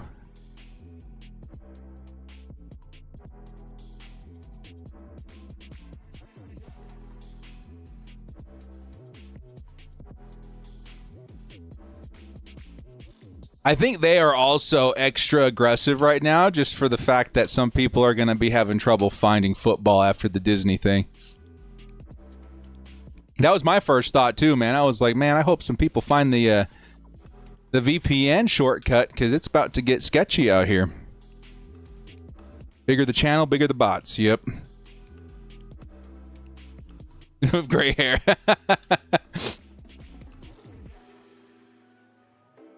Bots are driving me crazy.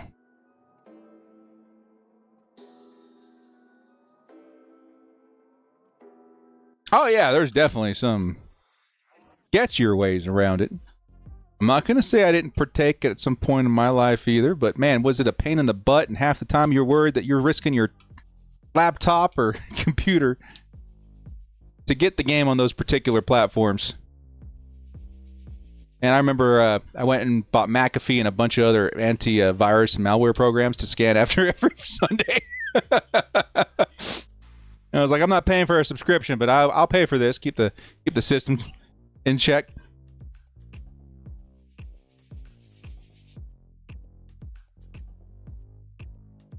All right, here we go, baby. Chargers 1st and 15. Need some big yards. Need a touchdown. Titans are sending everybody again, man. Here they come. Justin Herbert. He's going to avoid the initial guy. He's going to pick up maybe 6 yards on another run, dude. Justin Herbert's had to really turn into a mobile quarterback in the condition that this offensive line has left him so far this season. It's going to be 2nd and 8, so nice pickup by Justin Herbert. I just dropped my apple on the floor.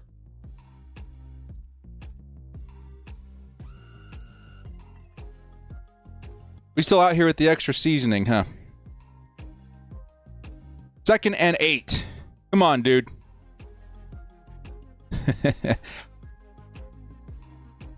Second and 8, Justin Herbert, quick pass. He's looking for Gadsden. Gadsden's got it, and I think it's close to a first down. Maybe just short. But it's going to be 3rd and maybe half a yard after the Gadsden reception. He's going to have another game over 50 yards, right?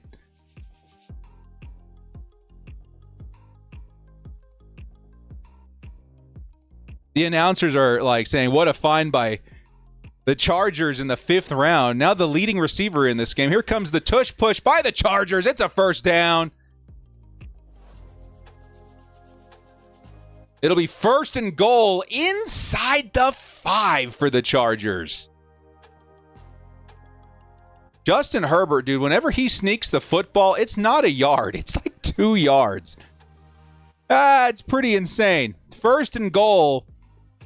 Where are we at? Now at the 2-yard line. I mean, what did I just say? You know what I mean?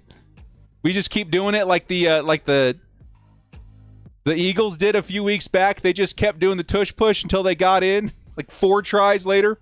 1st and goal.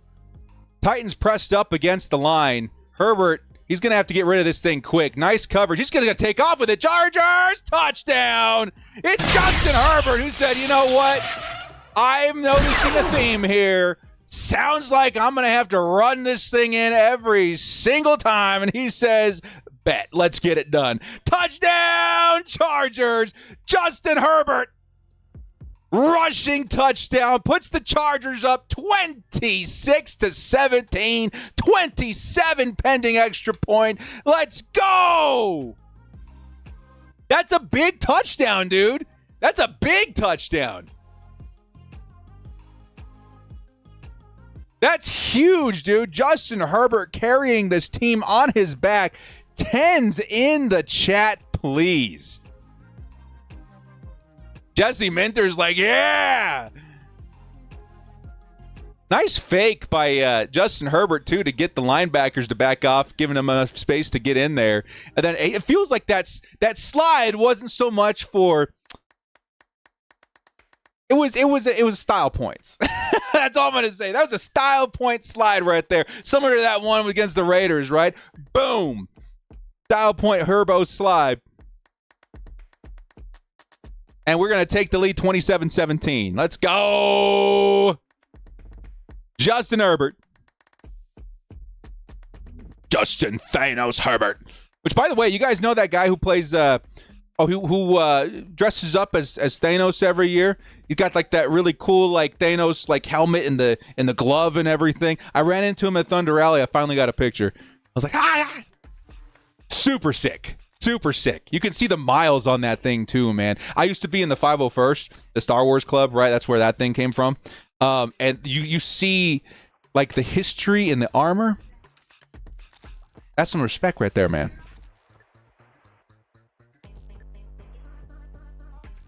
You say the Lions are falling apart? What's the score? Against the Vikings? Hang on. That's a division game. 24-14. That's interesting. Where are the Broncos at? Broncos losing 15-7. Gotta hope that sustains the rest of the game. That'd be cool. That would put us back on top of the division, I think, even if tied with the Broncos, considering the tiebreakers. Okay. Where's your apple? It's right here, safe and sound. Starting to talk myself out of eating it now.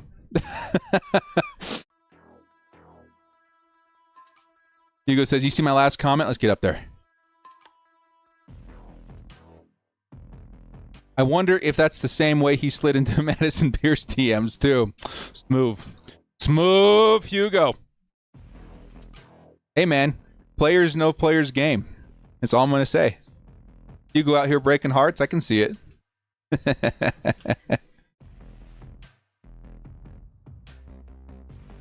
Charge score again, you throw the apple away. I don't want the apple to become a thing. I don't want to have to put an apple budget together for every game. Because them's is good apples. Good apples. That's a good quality apple. Have I tried Arc Raiders? Dude, I have seen so many clips from that game that it's making me want to. Honestly, it has grabbed my attention. Here comes another good return by the Titans out around the 30-yard line. Chargers defense, after an awesome drive. I should say an awesome stop. The drive sucked. An awesome stop. Will take the field again. Hopefully, I'm ready for a turnover, man. I think we're due for a Cam Ward interception. Let's make that happen. Anyway, I was going to tell you. I downloaded and started playing kind of. I had a little time before my trip, so I played maybe an hour or so. The game I picked up was, because I've been kind of into story games lately, Expedition 33. I heard some good things about it. I only got about an hour into it. I'm very confused. But I'm going to see if I can finish that one and then maybe pick up Arc Raiders. It looks pretty good. Cam Ward's going to get sacked. Let's go! Adafe away! Away! Away! Away! We got ourselves another sack. Away! Is that his third sack since being traded to the Chargers? Boom, baby! Let's go! 98's in the chat, man. He's been such an awesome pickup.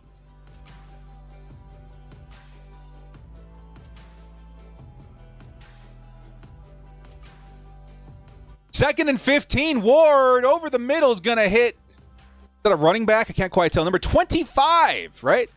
89. I'm losing it, guys. I need you guys to send medical help immediately.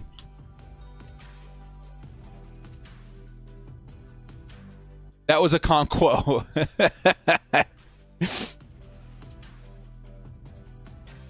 Don't bite the apple. Okay. All right. We're just going to keep the apple game coming up. 3rd and 9. Come on, guys. Let's do it again. 3rd and 9. Chargers need pressure. Ooh, Ward's going to go down again. I think it was Oweh again. It was Oweh. Oh, my goodness. Adafe Oweh, 2 sacks. Let's go. Oh, my goodness. This is Oweh. I got to get the Mandalorian helmet on so you guys don't think I'm Knuckles. 4th and 15, and what a stop by the Chargers defense. And we got a return by Davis. Nice little stutter step. Picks up an extra 10 or so. It's going to be a first down. Chargers around. And see where the line was. But anyway, Nice play by the defense. That's an O-way drive right there, man. Woo! You know the way.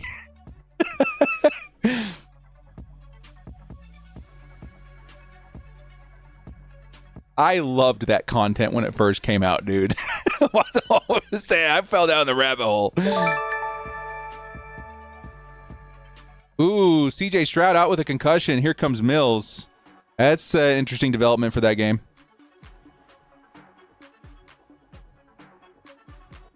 How am I gonna? You guys are gonna make me save this. What am I gonna do? I'm gonna have to like. How do they preserve apples? They put it in like fiberglass or something, right? How you guys make me go through all that trouble? $3 holla from Dre's. He says, "Go Superchargers." Hopefully, Joel injury isn't too bad. Yeah, I was looking for some more info during the break, and so far all they're saying is that he's questionable. And then Coach came out and said, "We'll see if we can get him back in the second half."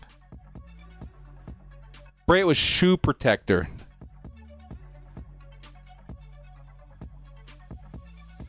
You know what was a big deal when me and Mrs. Director went out to Vegas? And I didn't know this was such a big thing. We went to see The Wizard of Oz in the Sphere, right? Awesome experience, by the way. It's one that I can't describe unless you see it. It's like being in virtual reality without the VR headset or whatever. It very crazy. Very crazy. But in the lead up to it, she had mentioned that for many people, it's very prestigious to get an apple from the show. I'm sitting here thinking, apple. When do you even see an apple in the movie? You know, I hadn't seen the movie since I was a kid. And there's a moment in Wizard of Oz, I'm sure you guys are bigger fans than I am, where the trees start shaking because they're mad at Dorothy for trying to pick the apples. And I look up, and everybody looks up, and everybody's freaking out because they want one of these things falling out of the sky. They drop a whole bunch of these little foam apples on the audience, and for whatever reason, everybody's crazy about them. And we didn't get one. We were in the eye of the hurricane. There were apples all around us, but in this one oval above us, there was no apples. I got stressed out. I was like, man, Miss Director wanted one so bad. We didn't get one. Go out in the lobby, and they're selling them for $10. So I was like, okay. Lot of stress for nothing. There you go.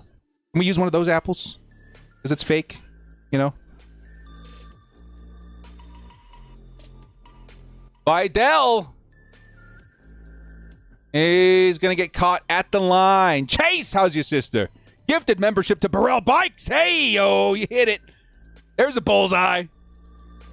Thank you so much, Chase. Burrell. Welcome to the crew, my friend.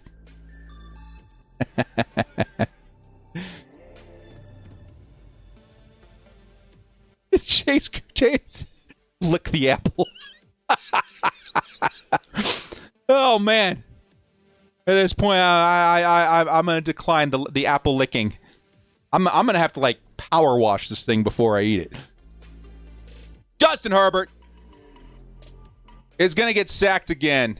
Man, dude, who was out there at running back? He was trying. It was Patterson. He was trying so hard to block this guy, and it just was not gonna happen.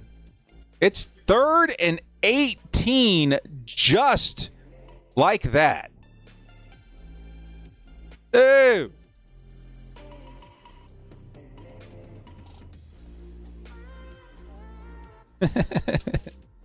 Why are we here for the Apple content?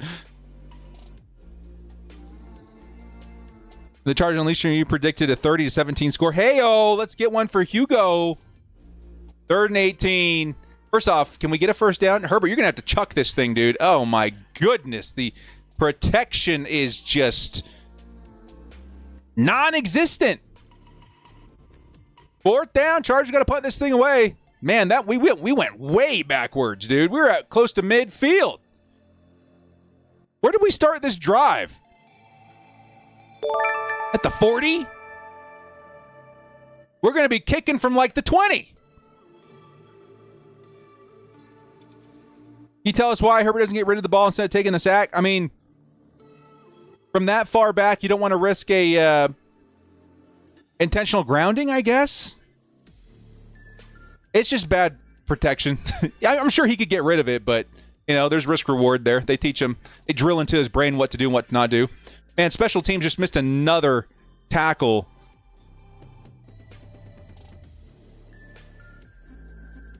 Luckily, it did not result in too many yards. I'm going to say about 8 or 9.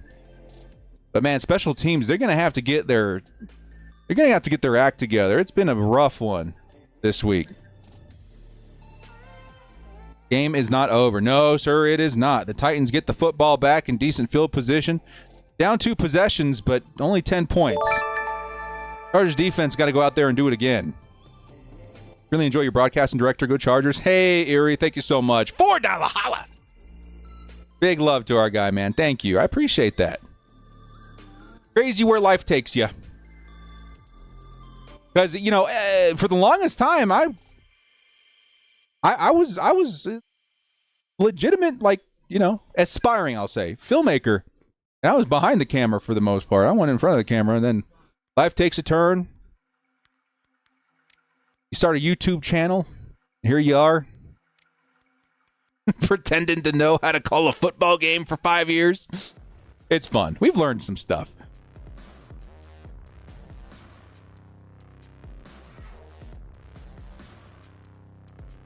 Let's go out there and get an interception now, though, man. I had a feeling we might get one. We did drop one earlier. Denzel Perryman had one right in his hands and dropped it. I'd like another opportunity out here, especially now that the pass rush is starting to see some consistency. Always having himself a game. Maybe we force a bad pass. Maybe we jump a route with Derwin. You never know. Yeah, dude, Owe. Now, this is also a great example of why Owe in that trade and that, we're going to say dice roll, because honestly, he was looking, you know, off to a rough start in his final year on his contract. But this is why, you know, these games beforehand are so important, because Owe finding his footing so quickly, by the way, just a few games in with the Chargers, really helps us position ourselves for the future. Now, I'm of the opinion all of a sudden, Khalil Mack can play until he's 50, it seems like. So I'm not going to put it past the Chargers to keep him on the roster. I would hope he actually does. I'd love to see Khalil Mack play as long as he wants to play. But Owe just gives us such a solid foundation of what we want to do going forward. Like, whether it's that guy that rotates in the Bud Dupree role, or it's a guy starting opposite Thule. Like, we have somebody. Feels real good. Because that pass rush is a big part of that defense. Like, that defense doesn't work so well without some competent players to rotate in at the position. Here comes the next play. Ooh, nice hit. Denzel Perryman lays the boomstick on Tony Pollard. Not too hard now. We might be trading for this guy. 2nd and 9 for the Titans at the 42-yard line. We won't see Alt for a long time. I don't know. We don't know anything yet. I wouldn't be shocked if that's the case. The cart is never a good sign. 2nd and 9. Defense starting to heat up now. Can we get another sack? Can we make another big play? Titans at the 40-yard line. Derwin James in the box. It's going to be a play fake. It's Cam Ward trying to escape the pocket. Throws on the run. That was an insane catch. Who are you? Is that Gunnar Helm? No! I loved him! Traitor! Not really. But, like, man, I loved this guy. He was one of my late round guys. Obviously, we picked the right one. I loved Gunnar Helm.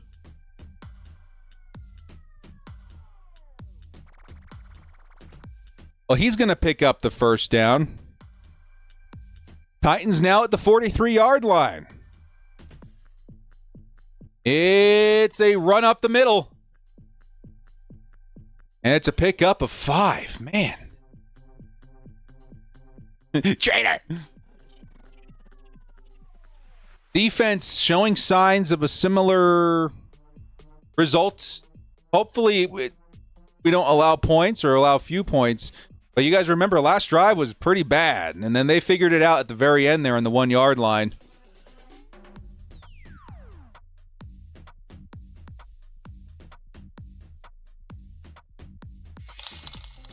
Second and 6, and motion's number 13 of the Titans.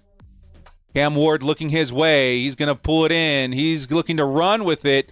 And he's going to run in traffic, or he's going to throw it on the run. Picks up the first with Tony Pollard, who leaked out from the running back position. And that's a Madden play right there, man. You get the linebacker or the user to bite down, and then you leak out that running back, which you can control with the right stick. I don't remember which one. It's been a minute. As soon as they bite down, you float it to the running back. Never shoot it in because you're going to get picked. 1st and 10. It's going to be another screen, this time incomplete. He was looking for 17. It'll be 2nd and 10. And we got a 2nd and 10 at the 27-yard line. Another bend but don't break opportunity for the Chargers. They still have the 2-score lead. Being up a full touchdown would be very important here. Bend but do not break. It's going to be 2nd and 10 at the 27-yard line. Everybody in the comments said it was holding, and that's not the first time we've seen that this game. I've seen it a couple of times not get called. 2nd and 10. It's going to be a pass over the middle. Nice play by the Titans. It's going to pick up about 7 or 8 yards. And the Bolts, who blitzed that time, got caught over the middle. Deion Henley did a good job of trying to close that gap, but holy crap.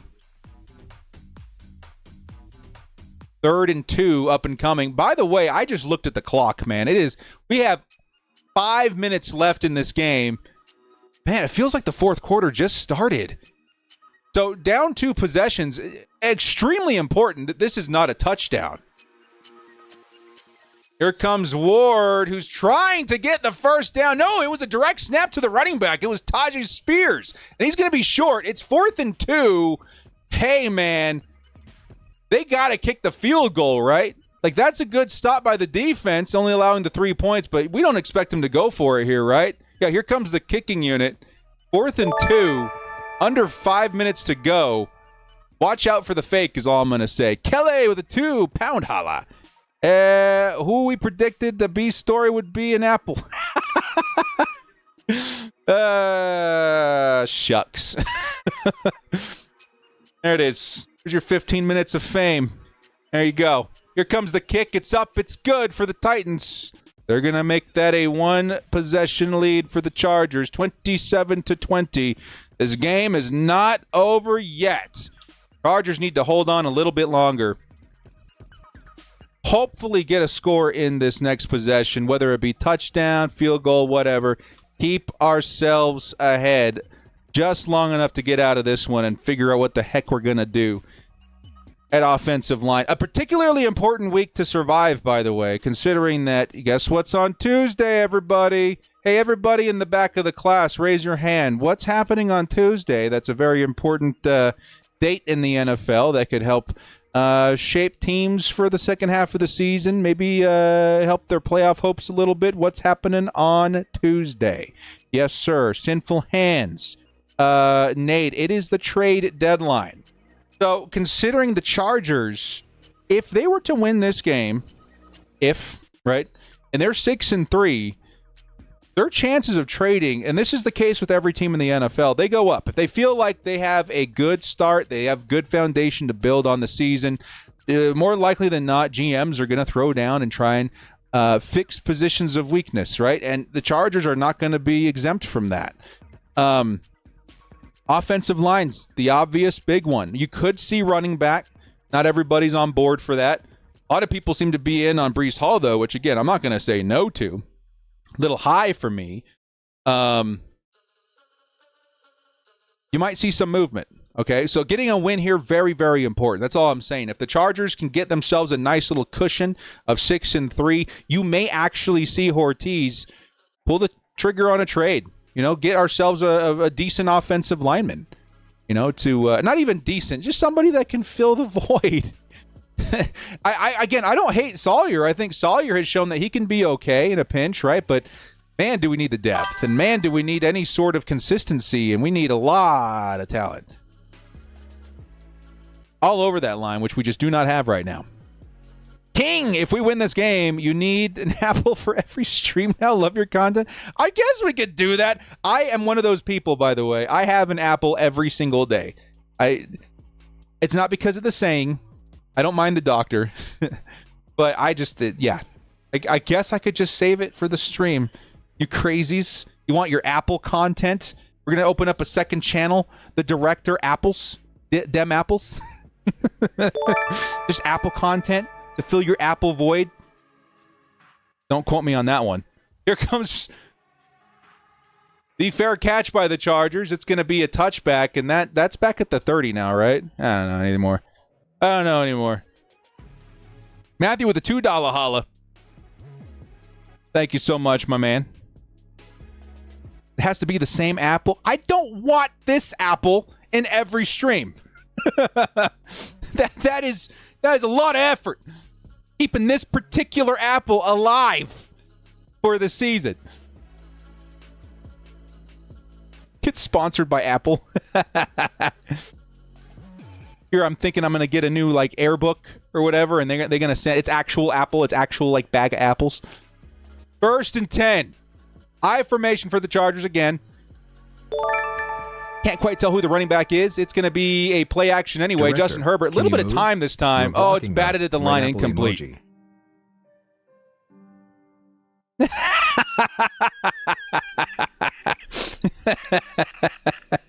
Oh, man. At first, I was like, there's still people that are convinced that when I do this, they can get the game, for free. No, we are blocking the Apple content.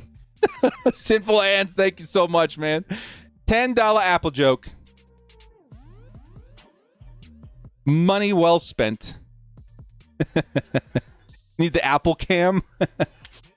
Here comes the handoff this time. It's going to be Patterson, and Patterson's been the running back this game to watch. He's going to pick up about 6. It'll be 3rd and medium coming up for the Chargers now.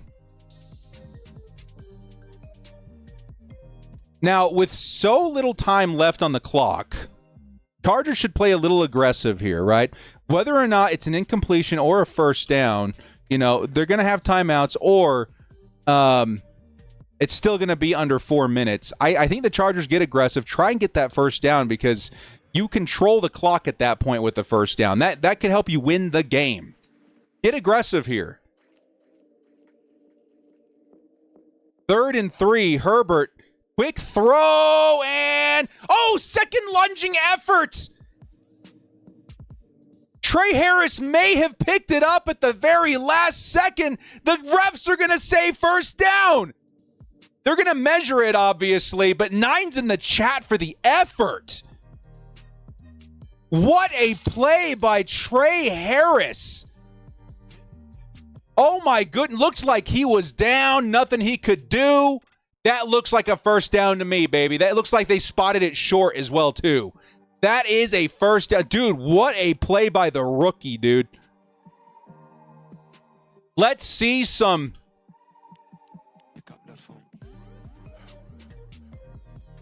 Okay, so McCoy's going to throw the challenge flag. They're going to at least measure it.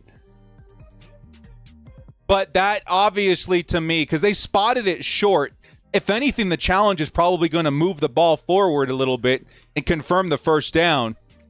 But what an effort by the rookie, man. 9's in the chat, please.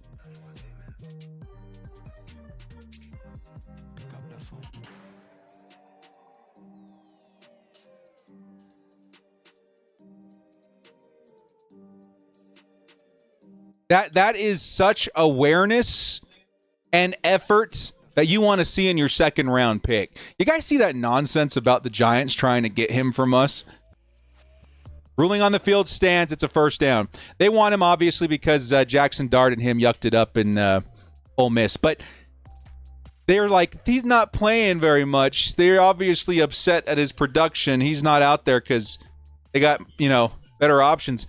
No, that's just how the Chargers are lately. You see these second-year guys come in and consistently show why they picked him up. And he's a second-round pick. No way. Giants going after Waddle? I could see that. Here comes the next play by Patterson. It's going to be a pickup of about 3. And we're getting close to midfield here now at the 48-yard line. Chargers control the clock to an extent. Titans still have the 3 timeouts. Of course, they're going to burn their second one. So 1 first down puts this game away. Can the Chargers do it? They have a 2nd and 7 in front of them. 1 first down, and the Chargers win.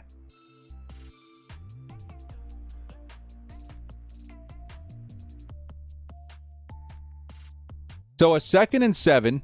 You got to think the Chargers are passing it here. Does Greg Roman get cute and say, you know what?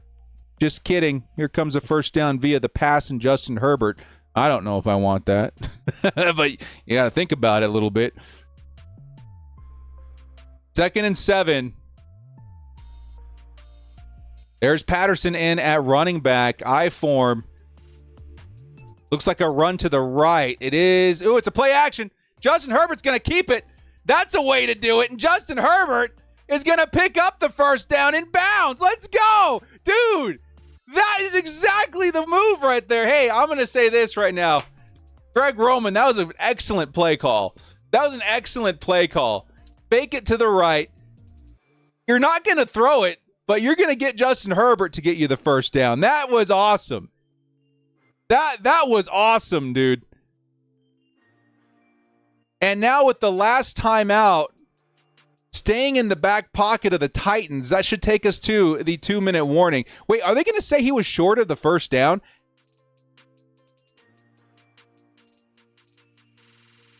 That looked like a first down to me.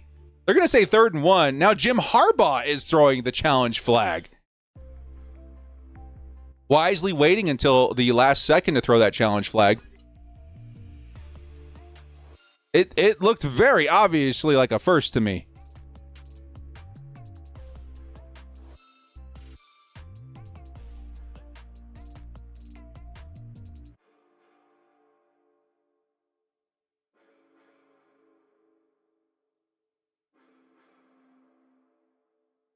Oh, man. Okay, now that we're taking a second look at it,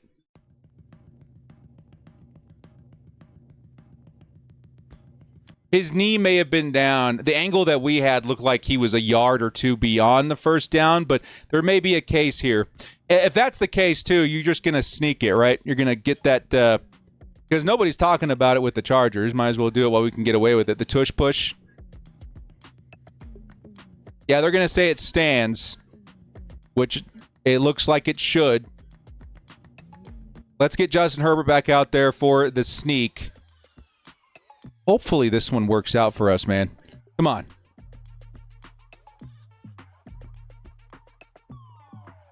But the announcers are right here. Like, that's a really good challenge, even if you think you're going to be wrong, because you're running the clock down. You're probably going to throw the time, or you're probably going to call the timeout anyway, so might as well throw the challenge flag at this point. Now, Chargers lining up for the tush push. And Justin Herbert very clearly picks up the first down. And that's going to take us to the 2-minute warning. The Bolts bump.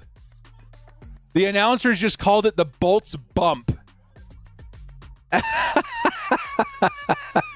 What do we think of that? The Bolts bump. What was our initial name for it? It was the Power Surge, right? The Bolt Bump. It sounds, yeah, that's the first thing I thought of too. I was like, are we prego out here? Like, Power Surge is the only name. Yeah, I was thinking when I first saw it too. I think it was Tyler from Guilty who posted it. And I was like, yeah, that's got to be it, right? Like, I can't think of anything. The funny one that he posted too was the beer run, which I thought was very nice. Bolt bump, huh? Okay. The Apple Charger. I didn't know you'd be famous after this. The Thunder Down Under. I'll take that over Bolt Bump. Operation Midnight Hammer. I like it. Okay, Derek, let's calm down. I'm gonna have to turn my little fan up now.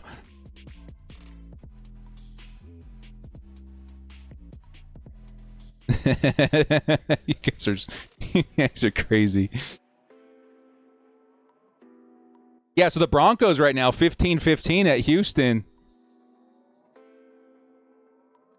Is CJ Stroud back in the game? Call me delusional, but JPJ to the Bolts. O-line is needed in a big way. Leo, I'm so about it if we can swing it. Like, we need somebody to infiltrate the Raiders and go undercover as, like, the Browns or something and say, hey, we're trading for JPJ, and then they just turn around and trade it to us. I feel like the Raiders would never do that, but a pick is a pick, right? Like, can we swing it? If they really don't like him for some reason. They said he lost the starting job to some nobody. I shouldn't say that. That's mean. But, like, he lost the starting job to nobody. They didn't let him play even a snap at center. They moved him to guard immediately. Like, I would take a shot on that, man. I'd send him a late-round pick and see if we can get JPJ back on his feet. But that's if the Raiders want to play ball with us. My guess is that they would get on the phone and they'd say, oh, yeah, you can have him for a first-round pick, and we'd hang up and leave it at that. Here comes the next carry. I think it's Patterson again. Picks up about 4. And the last timeout by the Titans has been called. And that puts us just at the edge of field goal range for Cameron Dicker, by the way.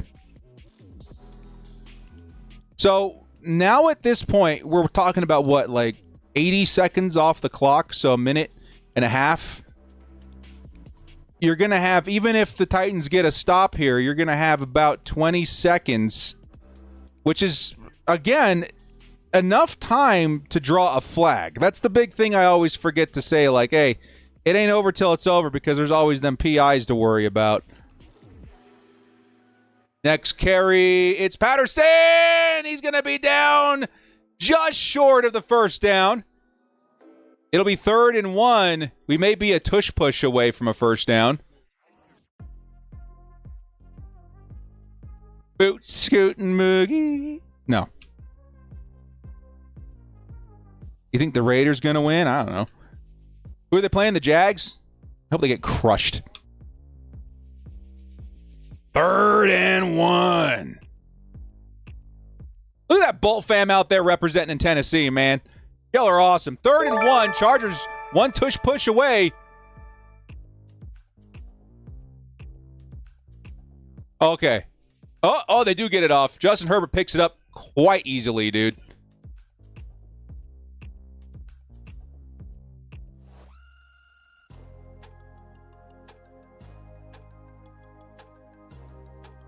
And that's going to do it, man. We're going to kneel this thing out and win this game. They said it, power surge. Hey, let's go. The power surge.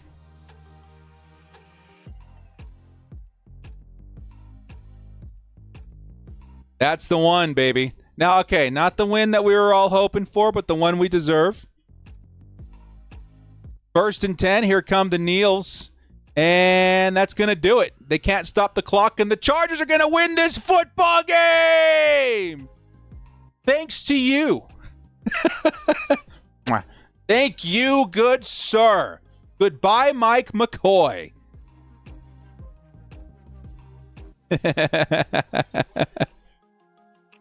And we got ourselves a dub in Tennessee. The Chargers are now 6-3, baby. Hey! 6-3, baby. Hey! Who would have thought with all the injuries? Dude, $100 holla. It's our guy BC. Are you kidding me? Are you kidding me? Let's go. Give our guy BC a huge shout out in the chat, man. He says we're 6-3. Who would have thought with all the injuries? Man, are you right on that statement, dude? It feels like the alt thing is going to be a problem later. We survived this game, though, and more importantly, we're 6-3 going into a very active few days in terms of trades. I think the Chargers may end up doing something here at 6-3, dude. That's a really good record. That's a really good record going into the second half of the season, man. $100 holla. Give him some love in the chat, dude. BC back at it again with the ridiculous hollas. I really appreciate that, man. Thank you, thank you, thank you. Aaron Adams with the 5 gifted memberships. We got ourselves Codius, Forward March, Brett Thompson, Neen the Gecko. Welcome to the crew. Give your guy Aaron a shout out in the chat and a thank you for the memberships. Thank you so much, Aaron. That is awesome, dude. Bolt up, baby, in the chat. Bolt up, bolt up, bolt up. Guys, I want you in the chat to throw your favorite play, the number of the player that had your favorite play of this game, right? Honestly, for me, I'm in here typing 10. Justin Herbert in that insane 30-yard run, right? And then again on that trick play to pick up the first down later. And then again on the tush pushes. I think this is a Herbert game for me, dude. Herbert had himself a week and a half. He looked awesome. Justin Herbert. I'm seeing some 98s in the chat too, man. That is definitely a good take. Odafe Owe single-handedly got us an extra possession by destroying that drive for the Titans. Whisperer with the $3 holla. Thank you so much, my man. I appreciate that. $5 holla coming in from Zach. Great win. Go Texans. Yes, we are definitely score watching now. The Houston Texans tied up at 15s with 10 minutes left in the fourth quarter. Keep an eye on that, man. We are all Texans fans for the next 10 minutes. Hugo says, Kevin from Charger Chat said, that's the most Chargers fans he's ever seen at an away game. Wonder why. Tennessee's so far away. You would think it would be at a Cardinals game, right? Maybe a Raiders game, not so much, like that. Niners, but Tennessee? Secret fan club of Chargers fans all the way out there? That's awesome, man. That is way awesome. Got Matlock touchdown, won me big today. You're lying, Sinful Hands. You're lying. If you really did bet on Matlock getting a touchdown, please tag me on Twitter, because that has to be like the biggest payday you've ever seen. That is insane. That is insane. Sky Dweller with the 5 director. It was such a blast to get to meet you at Thunder Alley. Hey, up 6-3, bolt up. Continue the great work. Much love from San Bernardino, California. Sky Dweller. Man, thank you so much for coming and say hi. You guys get so hyped, but you know what? I literally cannot believe how many people come up and say, hey, that watched the channel at the game, man. That makes me feel like a big freaking deal, dude. So thank you for coming and saying hi, man. That really means a lot to me. $5 holla, thank you. Hugo in with the 10s, the 86s. Another big game for Aronde Gadsden. And 98 for Owe, man. Looking freaking awesome. I'll give you the picture. Ooh, you serious, Sinful Hands? You really throw down for a Scott Matlock touchdown? That is such a big dub, dude. Goody in with the $2 holla. He's bolting. I'm bolting over here. We're looking pretty good, man. Hey, dude, guys, thank you everybody so much for joining us. Our first game back since our little stream bye week on our attendance of the Vikings game and then my vacation. And it was a good one, man. Titans fall to the Chargers. The Chargers had a couple of very memorable plays this week from, again, Aronde Gadsden to Justin Herbert and Odafe Owe. It has been awesome to be back, man. I missed you, dudes. The tickets sold for only $15 at that away game. Dude, for that price, you could buy tickets, fly there, and still have it for cheaper than what most people would pay at SoFi. I don't know. We usually run around like $300 a ticket when we go, which again, like for $15 a ticket, you could probably fly to Tennessee and back. You know what I mean? Jack Flores, $10 holla. Let's go, director. Bolt up, baby. A apple up. One last hurrah and a final bow of reverence from the apple who helped us bring a vibe today that I wasn't expecting. Let's freaking go before it's 8, I guess. And thank you to everybody for coming in. Jack Flores with the $10 holla too, man. Thank you so much, guys. I appreciate all the super chats, all the love, all the attendance. It has been absolutely awesome. I got a show to run over and do at Bleacher Report. You guys can catch me over there in about 5 minutes. We're going to go over the ins and outs of this game. A dub, a worrisome dub, but a dub nonetheless that positions the Chargers into a very nice spot to keep the season going a little while longer and maybe even make them a more aggressive buying team at the trade deadline. Should be very interesting. Well, guys, thank you so much for joining me. This has been The Director. We'll catch you guys over at Bleacher Report here in just a second. And Sinful, definitely tag me on that picture. I want to see it because that's pretty crazy. That is awesome. We'll catch you guys over at Bleacher Report here in a minute. Let's grab this one last $10 holla from Brett Thompson.